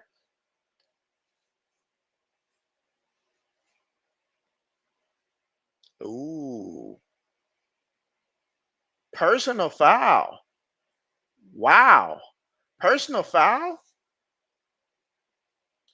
Man, I tell you, some of these penalties are just diabolical, man. And Samuel wants to know who's going to win the next Super Bowl. Honestly, I like the NFC is so hard to project right now, but between the Lions and the Vikings right now, I know the Eagles are up there as well, but when it's all said and done,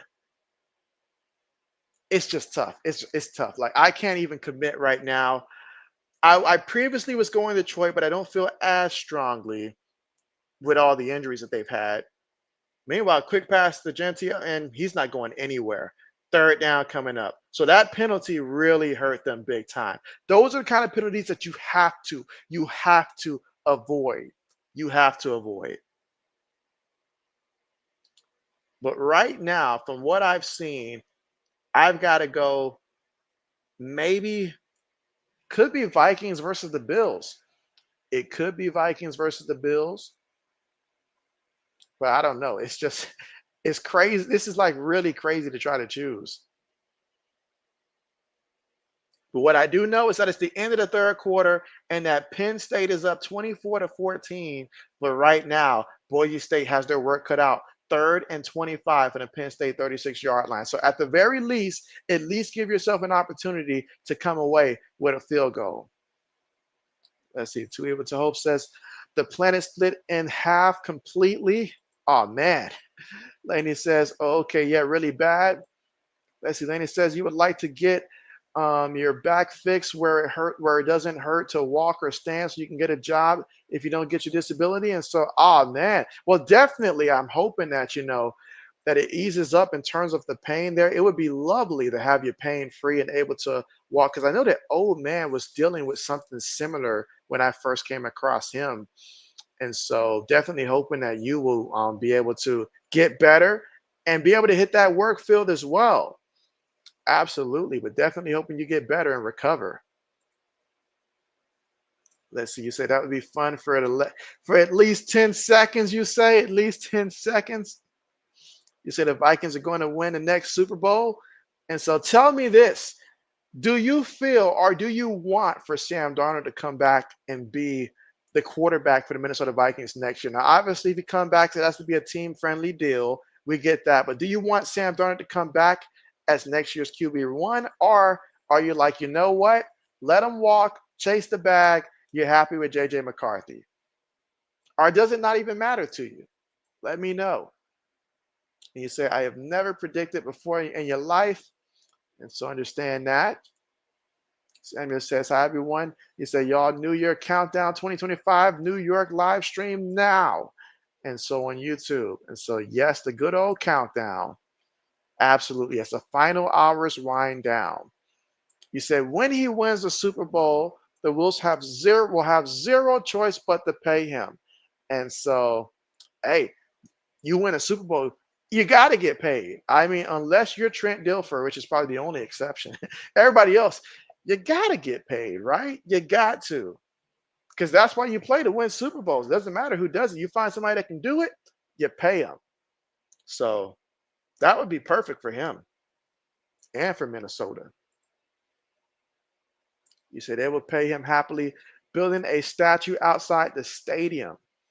And you say Nick Foles even got paid. That he did. And he did less work too. He did less work. Yes, he won the Super Bowl there, but Carson Wentz had that regular season, but he took over a hot team and he cashed in off of it. Now, Carson Wentz ain't been the same since either, but he did get paid.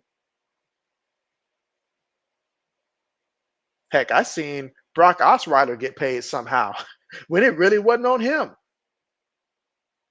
All right, 3rd and 25. Throws one up there. Oh my goodness, he threw a pick. Oh my goodness. Wow. Wow. He took a risk, but it didn't pay off. Oh my goodness. Now he took a hit. I know he took a hit, and I know he felt that hit. I know he felt that hit. He tried to get up and walk that one off, but I know he felt that hit.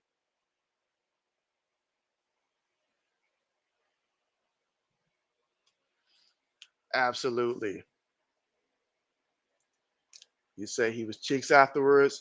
Oh, absolutely. Yes, he was. Who's my team? I'm a Patriots fan. I'm a Patriots fan. So yeah, Patriots is my NFL team. My college team is Ohio State. My NBA team is the Lakers, and those are really all the teams that I really truly root for consistently. And you say, "What's my channel there?" Let me go ahead and drop the link for you in the chat real quick. So give JB 1 second here as I pull the link. All right, give JB 1 second.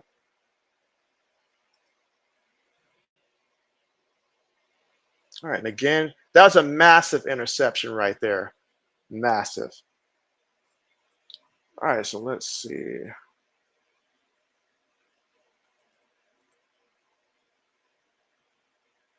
All right, just about to grab the link here. Okay, here we go.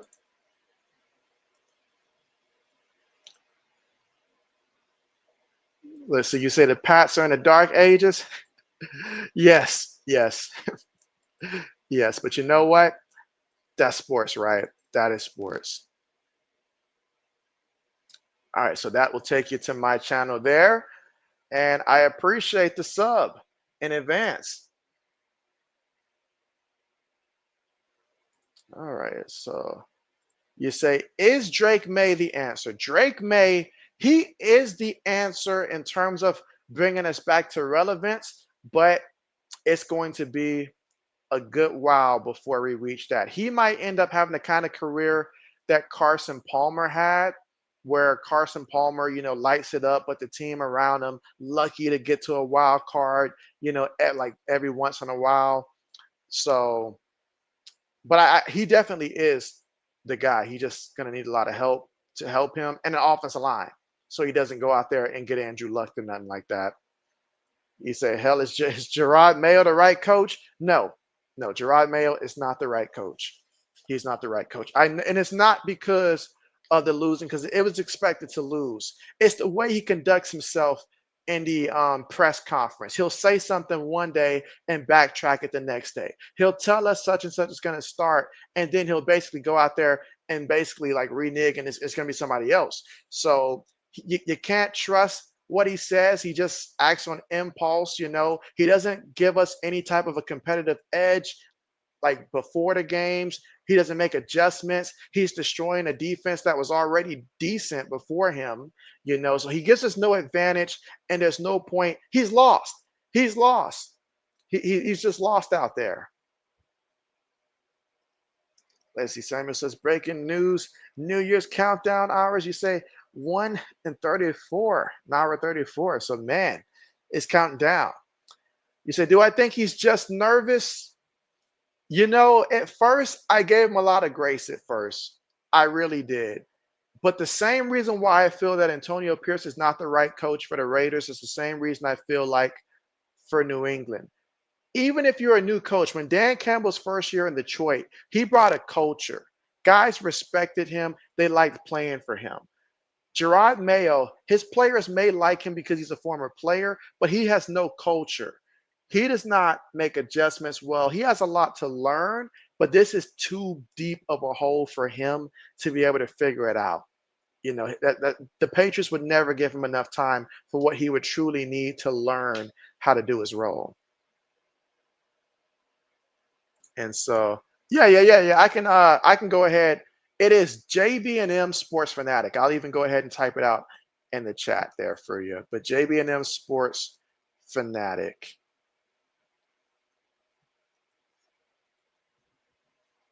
So, yeah. So there you go. No idea why the link didn't work there, but there you go. JB&M Sports Fanatic. Got it up here so you can see it as well. All right, so now fourth quarter here with 13 minutes and 50 seconds to go. Penn State with the football up 24-14, and it's 3rd and 1. So right now, this is where you get tested if you're Boise State. Oh, nice play fake. Throws it up there, incomplete. Incomplete. 4th down coming up. Sometimes you get too cute with it. You get too cute with it. You just go ahead and give it to Katron Allen. That's a 1st down. Keep it simple. That time they overthought it. Let's see. Appreciate that, Samuel. You say, okay, bet. All right, punts on the way. All right, at the 24-yard line. Does anybody know if Zoe's going to be streaming on Sunday for the Vikings? I imagine he's got to be streaming for the Vikings and the Lions. I imagine he has to be live streaming for that one. That is just too massive of a game. Let's see. RC says, you're back. Welcome back, RC. Welcome back. And that time, Boise State, you got the stop there, which is good for you. You got the stop. And now it's an opportunity for you to, still 14 minutes, however much time left there on the clock, still enough time for you to go down there and score twice. But you need to score here. You do not want to give Penn State another opportunity to get the football.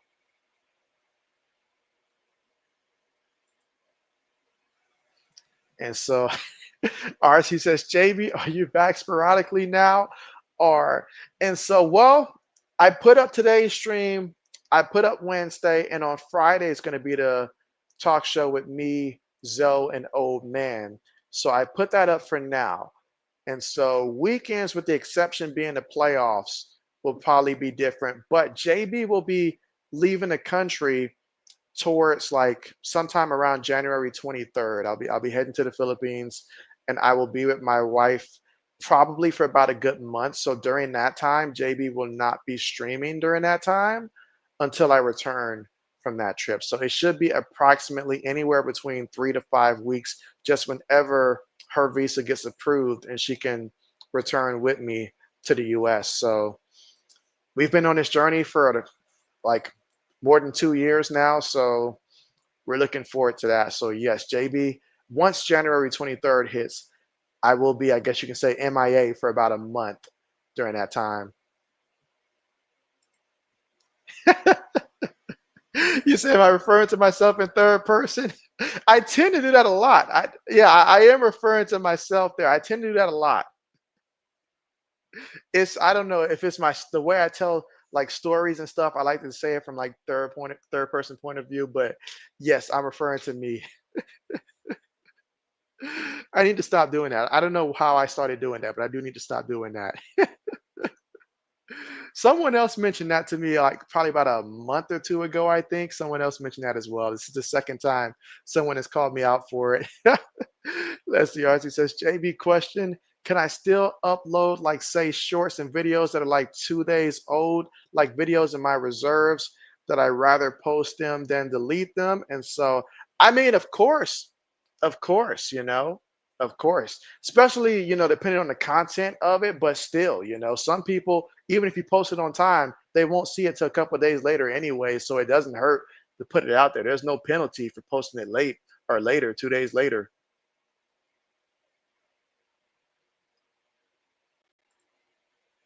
And so you say it's just a way of talking. And so, yeah, like I subconsciously do that now without even thinking about it. That's that's insane. And so, not moving into a new house yet. Not moving into a new house yet. Just going to the Philippines to be up there until I can bring my wife back with me. So, I will be in the Philippines for anywhere between 3 to 5 months. My job will allow me to work from down there, thankfully. So, looking forward to that. RC said, JB, will you be watching the Super Bowl no matter where you are? And so, I mean, of course, I got to watch the Super Bowl. Meanwhile, pass incomplete. So this is not looking too good right now for Boise State here.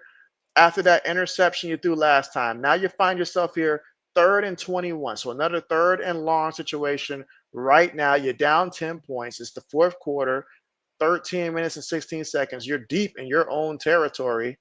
So it's not looking good.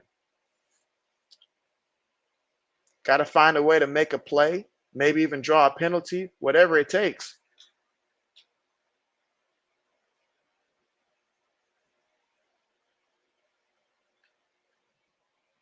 And oh, look at this! Look at this! Oh my goodness. I'd say it's a Christmas miracle, but it's not. Look at this play here. They decided to just go ahead and run the ball, and man, they caught him. They caught the defense napping. This is exactly what they needed. Exactly what they needed. Now, fresh new set of downs to work with. You got yourself out of that nightmare situation again. Gentee's got 21 carries for 85 yards. Will this be his fourth quarter time to shine? But Madsen says, this is my time to shine. He throws it up there.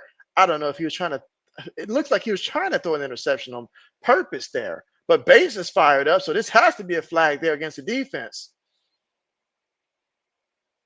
Wow. Let's see. You say, so which pieces do you think the Patriots have to get next? They have to get an offensive line, without doubt. They have to address the offensive line, and they have to get a wide receiver number one. Those are two musts. They whiffed in the draft when it came to the wide receiver. They could have had Lat McConkey, but they traded back, and instead, Polk is not working. I'm hoping it's just a rookie thing, and I hope that it straightens out, but it's just not working. We can't draft receivers for nothing. So we got to work on that offensive line, at least two starting offensive linemen, so that way other guys can play their, natural positions, wide receiver one. And then on the defensive side, get some real dogs on that defense, upgrade from Kyle Duggar. He ain't it. Stop playing these hybrids. Get some real guys that can play and get a coach that knows what he's doing. All right, so Gentee on the carry might have picked up a yard in the play. All right, she says, Jay hollering at the B. You say Jay to the B. Samuel says he's moving soon to a new house in Jackson, Mississippi. Okay. You probably got you a mansion, don't you? All right, 2nd and 10 here for Boise State. Matson looking, throws it, and it's completed there for a first down. Okay, picked up about 15 yards there on the play, and that's a first down. So again, Boise State once again moving the ball. They trail right now 24-14, but if they can come away with some points here, that would really, really give them a lot of momentum right now here in the fourth quarter with 11 minutes and 44 seconds to go. 3 receivers top of the screen here, 1 tight end bottom of the formation. It's a run play. And slips away from a couple of guys, and he's just real slippery. And somehow he gets to close to that first down marker. Let's see where they mark him at. Did he get enough for the first? But man, it was like he was sliding past guys on that play. All right, he says, JB, what's your honest opinion on Shador? Do you think he can re-energize a franchise like Jaden Daniels did for the Commanders? And so that's a good question. That's a good question. What do I know about him? I know that he can throw. I know he's got the resources. That's what I know about him. But I also know he's going to need an offensive line. He's going to need a good situation around him. He cannot go to a bad situation. He's got to go to a team that has some weapons around that just need a quarterback. So that's where he needs to go at. So, but I feel like he can certainly bring the juice, and the right situation will definitely play out for him. But it's important that he goes to a team that is capable of surrounding him with talent. Because if you give him a lot of talent, Shador can go out there and throw it. But if you put him in a situation where he's got to run for his life, he can't run. So no offensive line, you won't be able to maximize his potential. So it's all about going to a team that has weapons, but he can certainly sling it. Like you put him on the Giants, oh my goodness. Him and Neighbors, I like that situation. I like that situation. You put him on the Raiders, Raiders have not shown me that they can, supply a quarterback consistently with the weapons that they need and keep those weapons. So it's important, you to end up with a team like the Giants as opposed to the Raiders for a guy like Shador.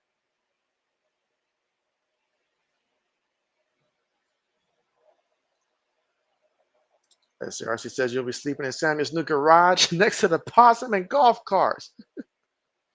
You said, who did you guys take last?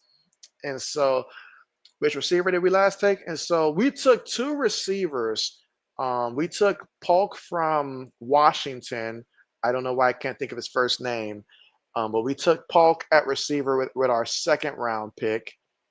What was his first name, like Jalen Polk or something like that? But yeah, so he has not done anything. He has not done anything. And in the 3rd round, we drafted another receiver who has yet to have a catch this entire year. So they've given us absolutely nothing at all. And he talked all that talk throughout the offseason to give us absolutely nothing. I don't know why I can't think of his name at all. But that just tells you right there the kind of season that he's given us. Absolutely nothing. I've forgotten about him. Let's see. But again, we're at the commercial here. All right, she says, Braden, I got to do what I got to do. Just call me Raj in the garage. I like it, Raj in the garage.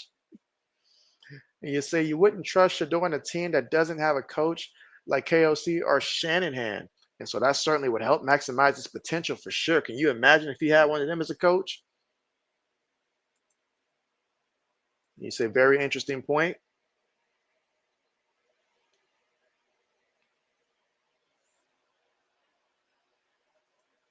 And so, Samuel, I will not be moving to Louisiana. That will not be happening. All right, so he said, Jay with the Shreveport, Philippines. All right, meanwhile, got back to the line of scrimmage there on the carry. And again, 11:05 to go here in the fourth quarter. Again, the score right now, Penn State 24, Boise State 14, 2nd and 9. So they're going to credit him with a yard. 11 minutes left to go. You said we need some new scouts on the pass. And so you ain't lying. You ain't lying. I mean, you ain't lying. New scout, GM, you name it. All right, 2nd and 9. Madsen He's going to take off and run. Okay, showing us what he can do. Takes it all the way to the 11-yard line. Nice run on the play. 10 minutes and 30 seconds to go in the fourth. That reminded me of Cardale Jones right there. That was Cardale Jones' favorite play to run whenever he was going to take off and run. Drop back and then just straight up the A and B gap. Madsen on the move, brought down for the sack. So that time had to deal with the bad snap and then brought down for the sack. You did not need that.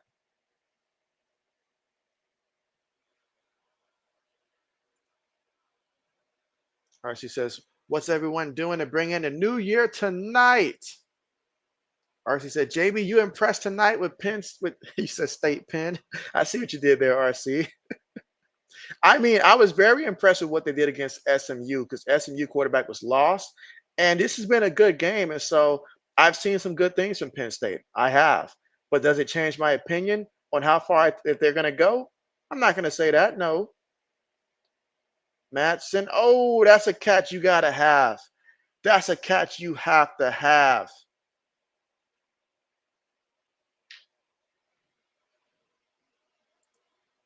You say State Penn. Yeah, I saw what you did there. I saw what you did. And let's see. Two Evil Two Hope says Daniel Jones came to Minnesota after being cut by the Giants to try to catch what Darnold has got. And so, yes, he said, whatever he's got, that system, that support system, that's what I need. And that was the right move for him. That's the right move for him. Because that was one or two moves to make right there. Either go there, possibly San Fran. All right, but 3rd and 20. Madsen throws it up there. Incomplete. Incomplete. So you bring out the field goal kicker, and you hope he converts this time to make it a one-score game.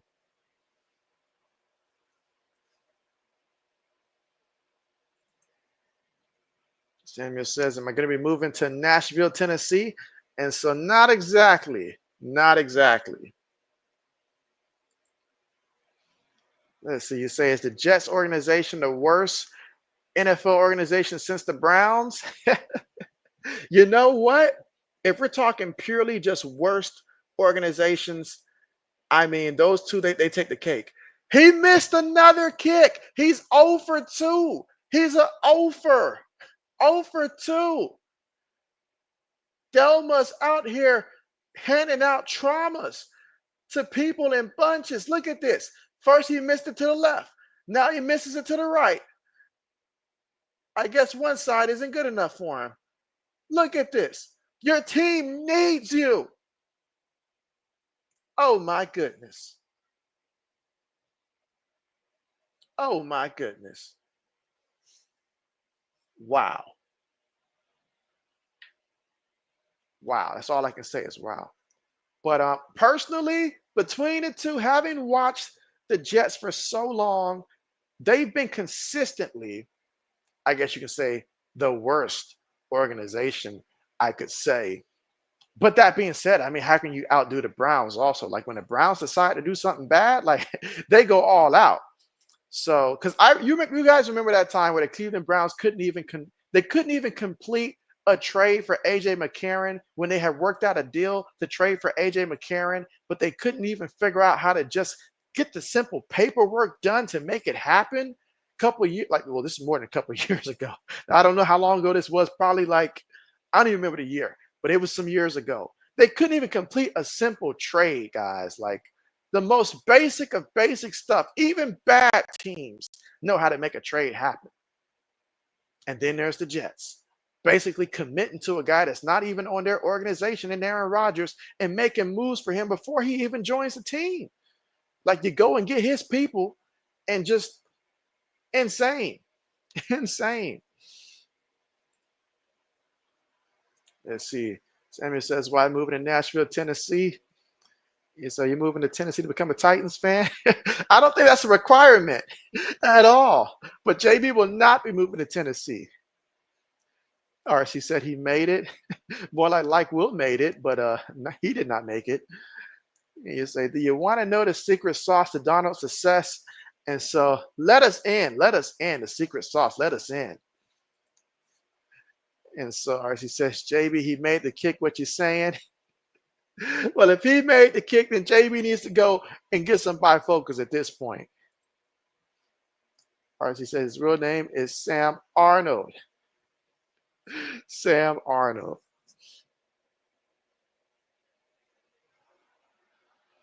All right, how many points did Randall end up with? Ooh, that was a terrible game by him. But it works out for me. That works out for me. Not you too, Laney. Not you too. Not you too. Laney says, are you really moving to Tennessee? I'm about 2 hours southwest of Nashville and Pinson, Tennessee. And so JB is not moving to Tennessee. JB will not be moving to Tennessee. But yeah, I mean, some mistakes today, guys. An interception that they had in the fourth, 10 penalties for 75 yards for Boise State, 2 missed field goals, fumble that they lost in the first, and another fumble that they recovered. They just have not been crisp today, and it's hard to overcome all of that against a team of this magnitude. But there's still 8 minutes and 45 seconds left to go in the fourth. Penn State with the football, up by 10, 2nd and 9. Shotgun here. Feeds it to Katron Allen, and Allen breaks free. Look at him, picked up that first down there. Excellent run, and this is exactly what Katron Allen is here for this type of situation. Now, if you're Boise State here, you got a real problem right now. A real problem right now, because you got to figure this out. And let's see. Two Evil says, it's Josh McCown being a personalized quarterback coach for Sam. I forgot about Josh McCown. You say their previous relationship being starter and backup has created something special. And so, good old Josh McCown. I remember when the Houston Texans tried to make him the head coach straight out of his high school teams, going what, like to the playoffs or something like that.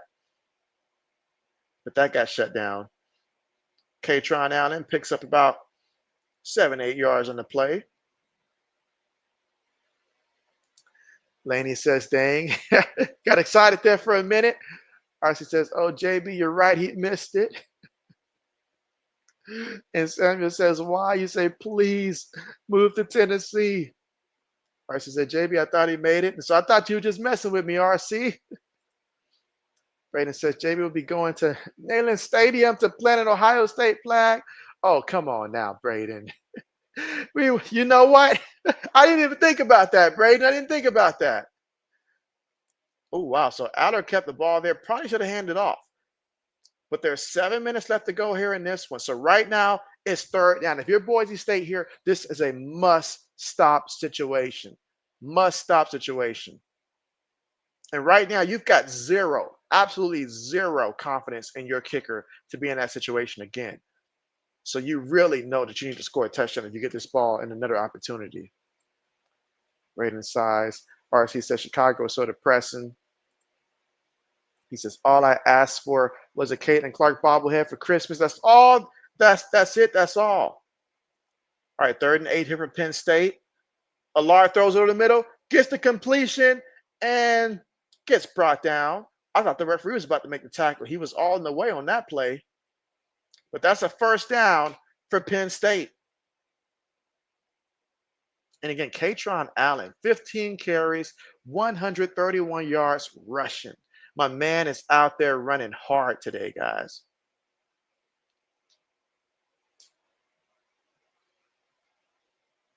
And again, Genty's got 24 carries for 96 yards. I think his player prop was at 124 yards rushing. So if you took the over on him, you are sweating bullets right now. All right, but 1st and 10. Penn State's going to run the ball, and Singleton's going to lose some yards on the play. It's just not been his best night, but thankfully for Penn State, Katron Allen has picked up the slack. In a game like this is an Allen type of game. Let's see. She says, Laney and JB, y'all staying up to see the ball drop? And so, for sure. Samuel says, hey, you, Josh, you say, wish and meet me in Vicksburg, Mississippi. And so, man, if I ever go through Mississippi, I will let you know. But Vicksburg, Mississippi, not a chance to see JB there. small chance to see JB there. Like I'd have to win the winning lotto and have to only be able to cash it there, probably to catch JB there. Oh, look at that. So, oh my, look at that. So Singleton says, "Don't count me out." Wow. Just when JB said it wasn't his best game, he says, "I'll show that JB guy something." A 58-yard rush. And if you took the over on his player prop, which was set at 77 yards, you can finally breathe now. Yes, you cashed in on that one. RC said, "I got to buy my own Caitlin Clark bobblehead now." And so, oh man, he said, "JB, I got a dream, but I don't think it's going to happen, Chief." And so, hey, dreams, that's just the beginning. But if you got a plan to make it happen, almost anything can happen. I say almost. All right, but after that touchdown there by Penn State, it's pretty obvious who's going to be advancing to the next round. But there's still 4 minutes and 54 seconds left to go. And our score right now, Penn State 31, Boise State 14.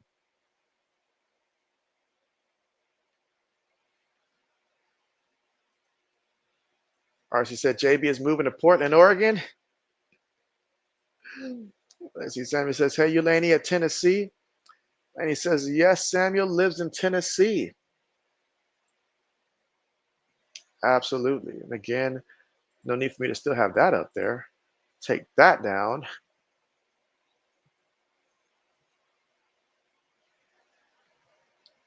Got to reach out to in the Zoe real quick and see if he realized I was live, because I don't think he's noticed that yet.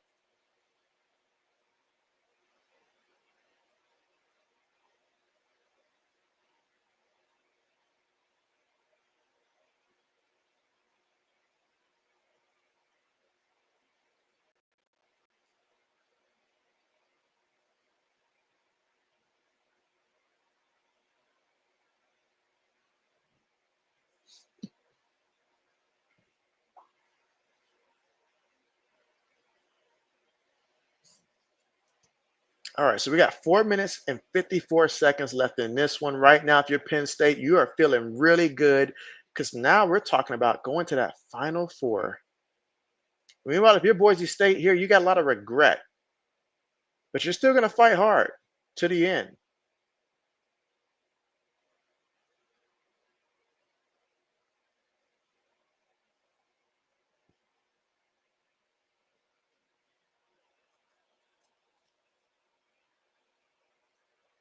Let's see, Braden says that's game. He's shaking his head. And Braden says JB will be moving to Alaska. JB will not be moving to Alaska. You will not ever see that be a thing right there. JB and the code, nah.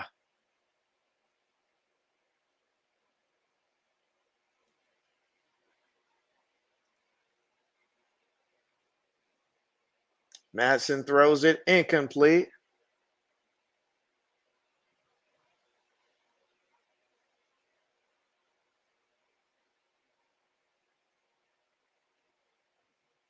So now we're getting all kind of penalties right now. Guys are losing hope right now.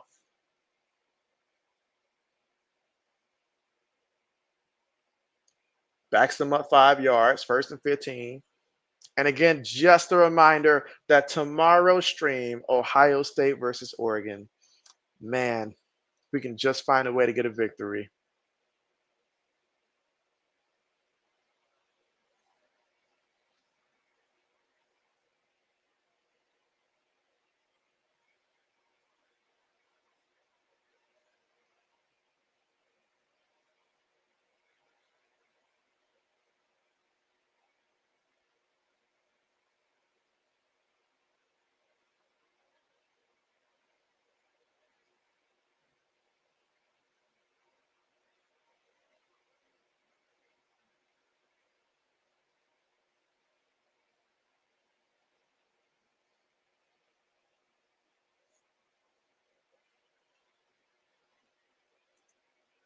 Let's see. Lenny says southwest of Nashville, close to Jackson, Tennessee, northeast of Memphis.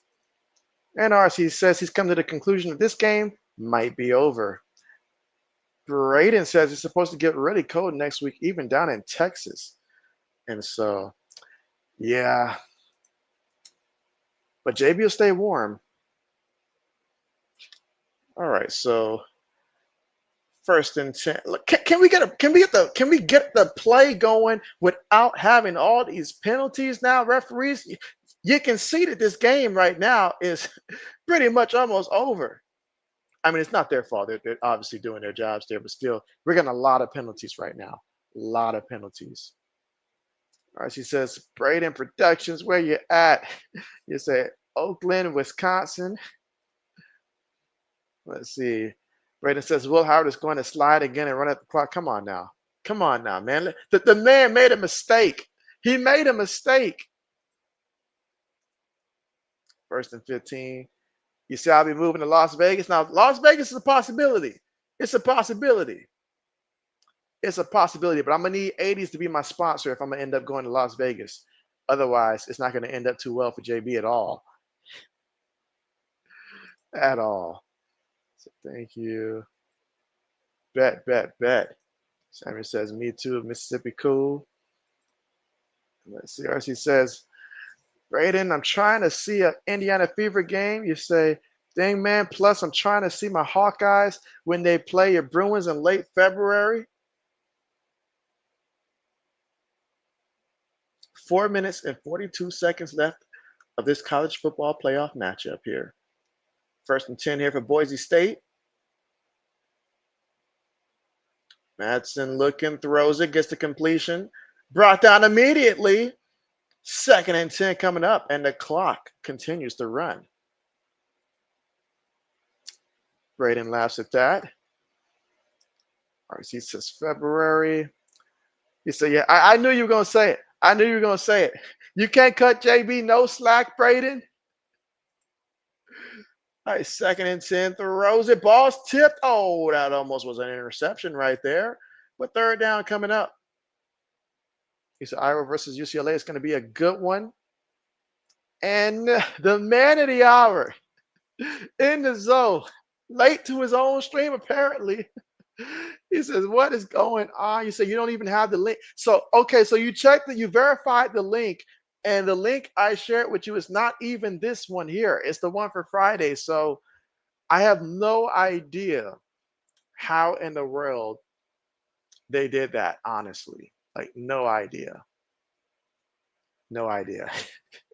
But that's like, I'm gonna definitely be watching tomorrow. If they do that again tomorrow, then we're going to have to figure out what exactly is going on here.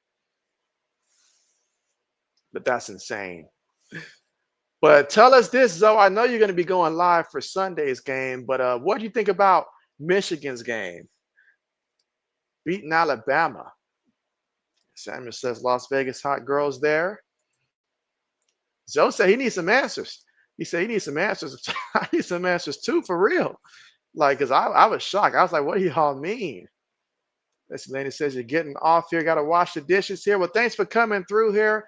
And I'm looking forward to seeing you again tomorrow for the Buckeyes in Oregon, because I'm certainly going to need your support for sure. RC says, Braden, no UCLA hatred will be tolerated. Lady says, great stream and happy New Year's to everyone. Yes, happy New Year's to everyone. And hey, we made it through 2024. 2025 is going to be an adventure. Let's make it one to remember, right? And get it off to a great start. And so, absolutely. RC says, JB, why do you think Boise State couldn't hang?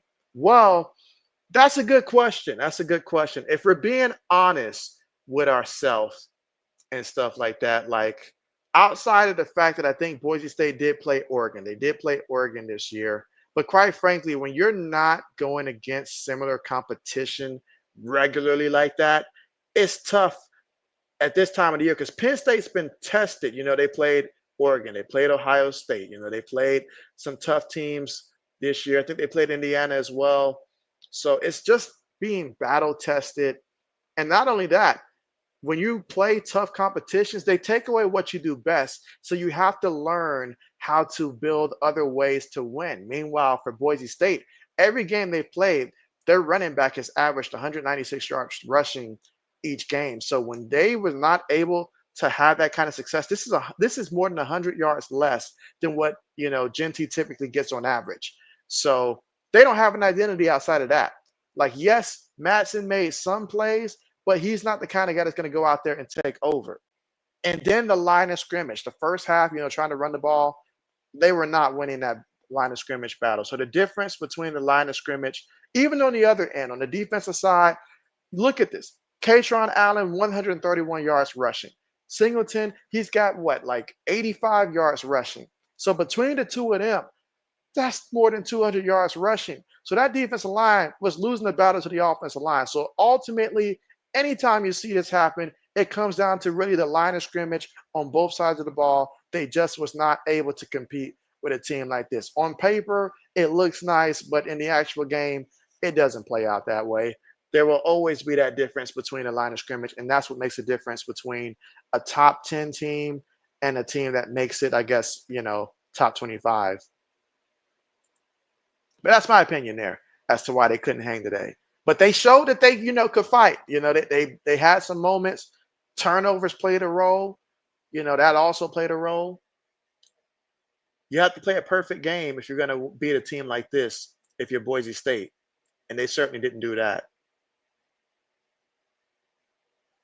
And Singleton's going to pick up another 2 yards there on the carry.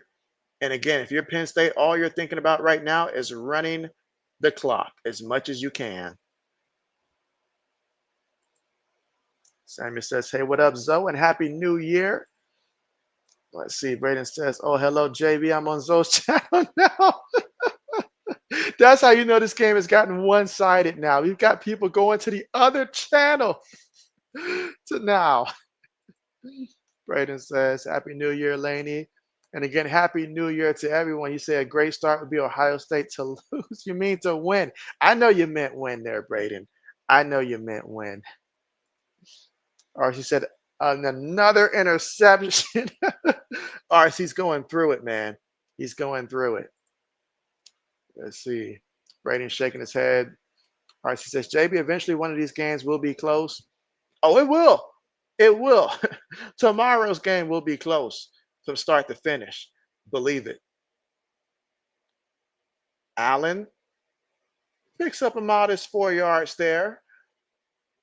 3 minutes and 22 seconds left to go. Why did the clock stop? Don't tell me Boise State is actually calling timeouts. Still, yep, they're still calling timeouts here. Well, I guess, you call your timeouts. You go down swinging. Even if you're not connecting, you still go down swinging. Let's see, Simon says, good, great, bye, Laney. Brandon says, you like Penn State, but you wish they lost tonight against SMU. Well, don't let Carmichael R80s let you hear you say that there. They will be disappointed. Let's see, Zoe says, what's going on? You say, how we live, but you're not live. And so that's insane. So it's not even showing up as you being live at all, man. That's like, I'm telling you, YouTube is really tripping right now with this one. Like, I ain't never seen this because I know for a fact the link that I shared with you was the one on Friday. So there's no way that it should have you here. I have no idea how that happened, man. No idea.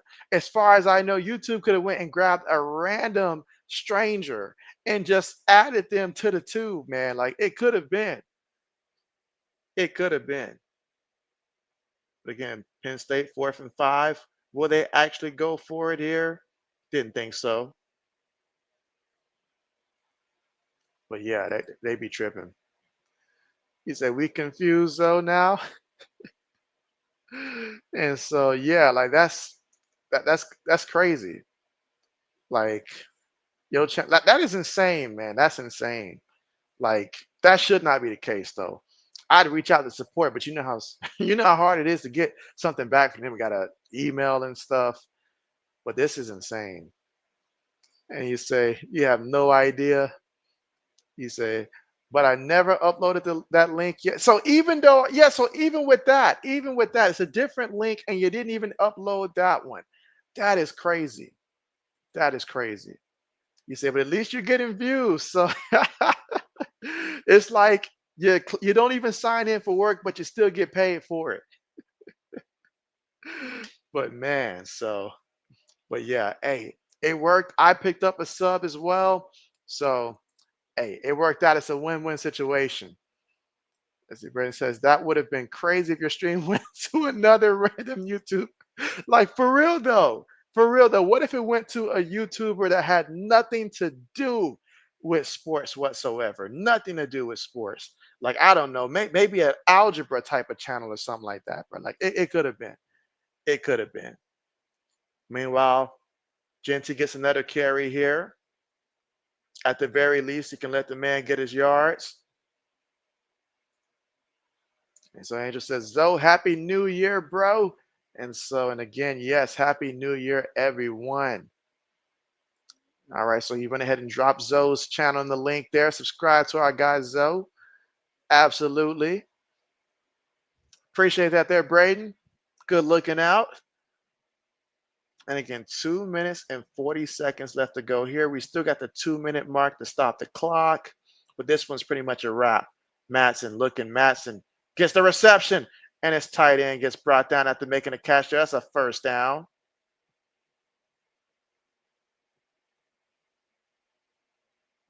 And at this point, we're just racking up stats here. All right, gets the snap, feeds it to Jonty again, and he's met by the D lineman. Might have picked up a yard on the play, and that should take us to the 2 minute mark.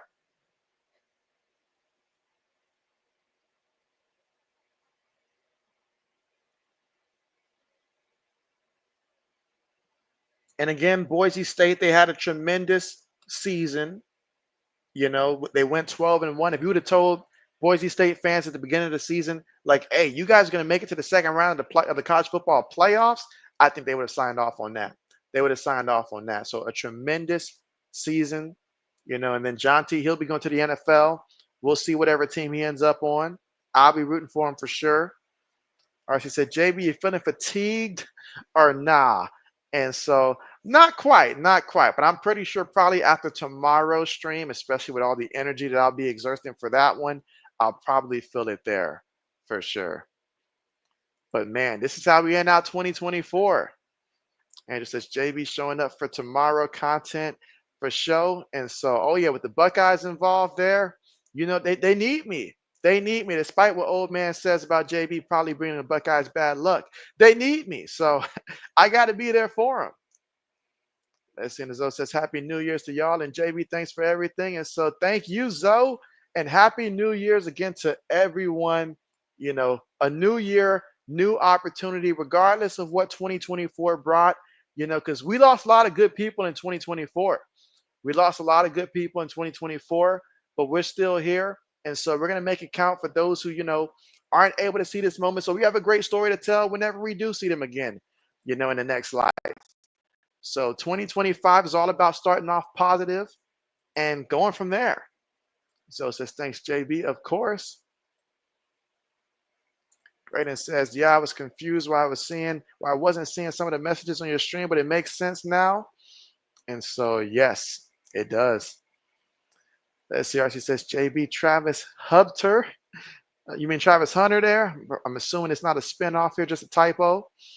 And so, I mean, hey, if he ends up on the Pats, hey, that'd be great. But knowing us with our luck, everything that we draft as a wide receiver, it turns bad. So for his sake, though, it'd be nice to see him end up on a different team, and then we just trade back, stock up on some more picks because we got a lot of holes there. It'd be fun to have him, but we got a lot of needs that New England has. A lot of needs. Bad. All right, she said, JB, we lost tons of good people. We stumbled and rose, got to push on through. And so, yeah, we lost good people. Some of us, we lost parts of ourselves, but that's the beauty about a new year. And even though, yes, it's just another day, but it's a mindset. It's a mindset and opportunity to go out there and think, all right, where I'm at right now, I don't want to be here. How can I take steps in the future towards being somewhere that I do want to be? How can I be in a better situation? What little differences can I make, step by step? Because again, life is a marathon. So it's all about taking each step. Zoe says, He's out, and be safe and see him in 2025. Yeah, see it on the flip side of the year, right? 2025 for sure. And Genty gets the carry there. Third and 8 coming up. And the Barbarian comes through. What's good with you? You say Happy New Year, everyone. Yes, Happy New Year and Happy New Year to you. Samuel says, why I'm 26K subscribers out? And so because you're the man, Samuel, that's why you got so many subscribers. RC said, JB, if y'all get to draft Travis Hunter, make sure he leave that girl of his back in Colorado. You say you're just saying it? Hey, you're just saying it out loud, right? And so, oh man, that's a whole nother thing right there. A whole nother thing. JB won't add to it, though. I know he's been through a lot, so JB won't add to it. As Zoe says, Michigan beat Bama too. LOL, you're out. I knew you had to mention that one, Zoe. I know you had to mention that one, but yeah, there's another fan base that's been assaulted essentially by Michigan. Oh man, I mean, look at those Boise fans. They are not happy about the outcome of this one. But 3rd and 13, Matson looking, Matson on the move. Matson throws it, gets the completion near the sideline, and he's running up that hill to about the 31-yard line, looks like. And that was Camper with the reception there. And there's a minute and 7 seconds left to go in this one.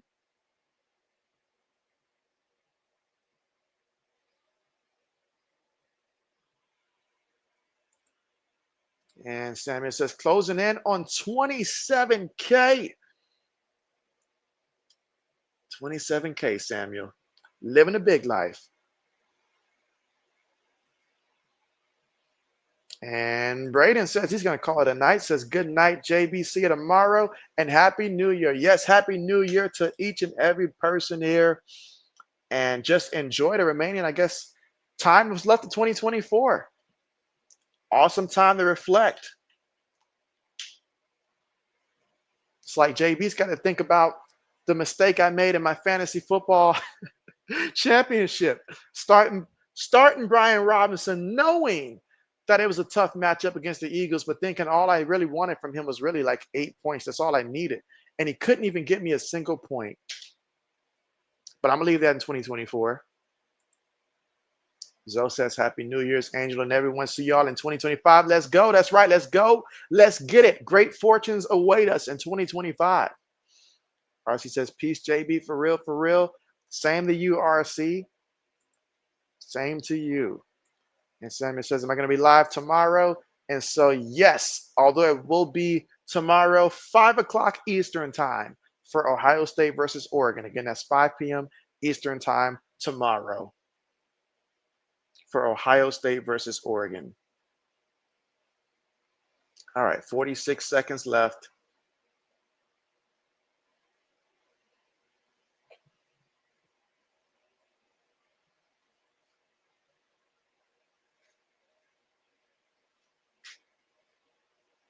And Penn State's going to call a timeout. I'm like, just let these guys go ahead and run out the clock, but okay.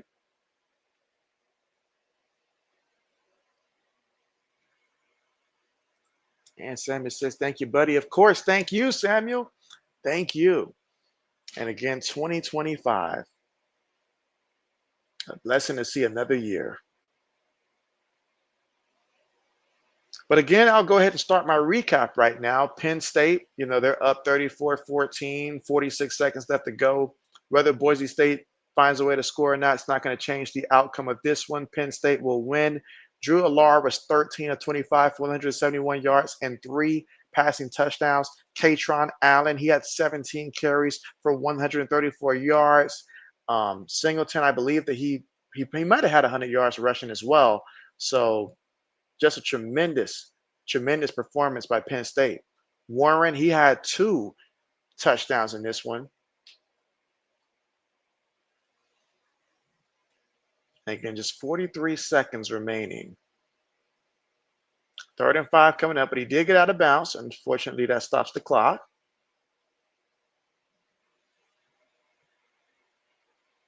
And Samuel says new members now. And again, for everybody that's watching, if you are not subscribed to the channel, but you feel like you want to be a part of JB's Nation, feel free to go ahead and press that subscribe button and make sure that notification bell is turned on. 2025, it's going to be a good year for us. It's going to be a good year for us. All right, so another first down here, 34 seconds left. Shotgun. Madsen throws it up there. Incomplete. Incomplete. 30 seconds remaining here in the fourth quarter. And again, Penn State up 31-14. It's just a matter of what will the final score be.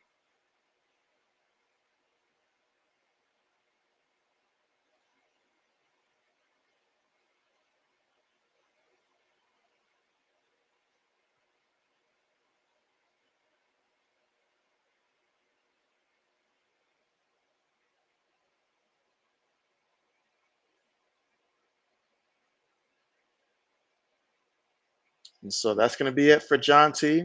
What a tremendous career he had for Boise State. And up, that's the interception that's going to seal it.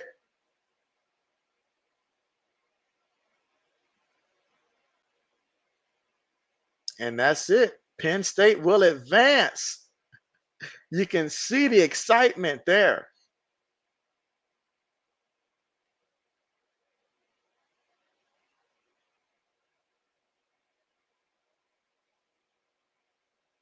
All right. So 31-14.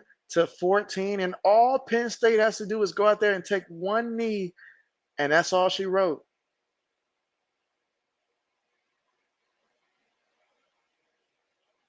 That's all she wrote.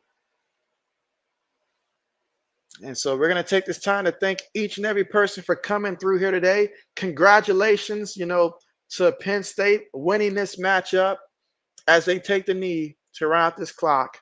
Penn State will advance to the third round of the college football playoffs, and they will await to see who they'll be matched up against.